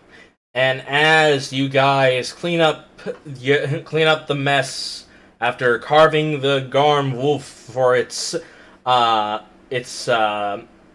fur, fangs, blood, and anything that could be considered useful for making further advancements to your arsenal or ship, this is where we'll end tonight's session. Holy shit. Goodbye. Went pretty test there, didn't it? Yeah. I mean, first we need to get voting out of the way, but holy shit. Scheiße. Alright. Scheiße. Oh, you know what's funny? Both Starzin and Brutus had inspiration. Yeah. I did. Boss actually used his. I just completely forgot. Oh, yeah. Oh, well, that's... Hey, use mine. Oh, that's good. I mean, I'm not gonna lie, I also forgot to do my parrying abilities, but whatever. Yeah, well... I mean, it has been a while. Yeah, hopefully this won't be a common thing. We'll remember next time. Yeah. Or I meant us being away from the game for too long. That's what I mean when I said I hope this does become a common thing. But anyways, let's go ahead and get voting out of the way. I hear we're about halfway through the year, so Christmas is only like how many months now? Eh. Yeah. Christmas and New Year's and all those other holidays. Anyways, God, you know Sips, go ahead and tell me who you want to vote for. Oh, who do I want to vote for?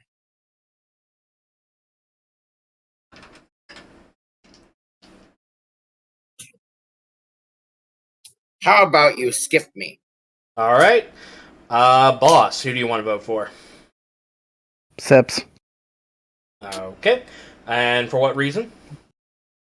The flower quest. For getting us the flower quest and, just exploring the town. Just seeing little bits of town without, too much of an aim direction like the rest of us did. I also like the flower quest. It's a nice little quest. Boss is like, give it to Sips because Sips doesn't get a lot of screen time. Smug. All right. No, you get a lot of screen. No, you do get a lot of screen time. It's just it's usually my own thing. Yeah. Yeah. All right. Starzin, who do you vote for? I'm gonna vote for Brutus. All right. For I mean, combat kind of average. I'll be honest, but he was actually pretty consistent. So I've got to give him that. All right. But also because of the roleplay he had with Harley.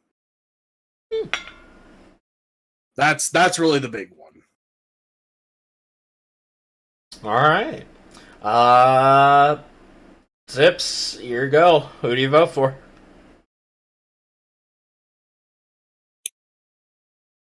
I was going to give it to Brutus.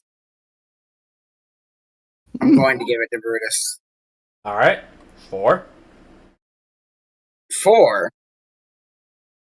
honestly sticking to his guns. And he didn't want to do the slime, and he stuck down to it, explained it to us why he in character wouldn't want to do it. And that's just respect. All right. Perfect. So, Brutus, you are the winner of the vote. Time for Lady Luck to do her thing. Also, I'm just gonna be good at luck. Give me the thing. Thank Just you be guys. better. Just roll well.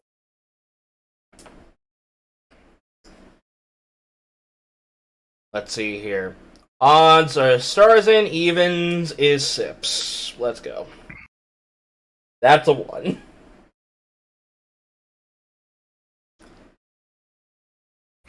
As he said, like, this is that, let's go. Damn it. It's a 1. Yeah.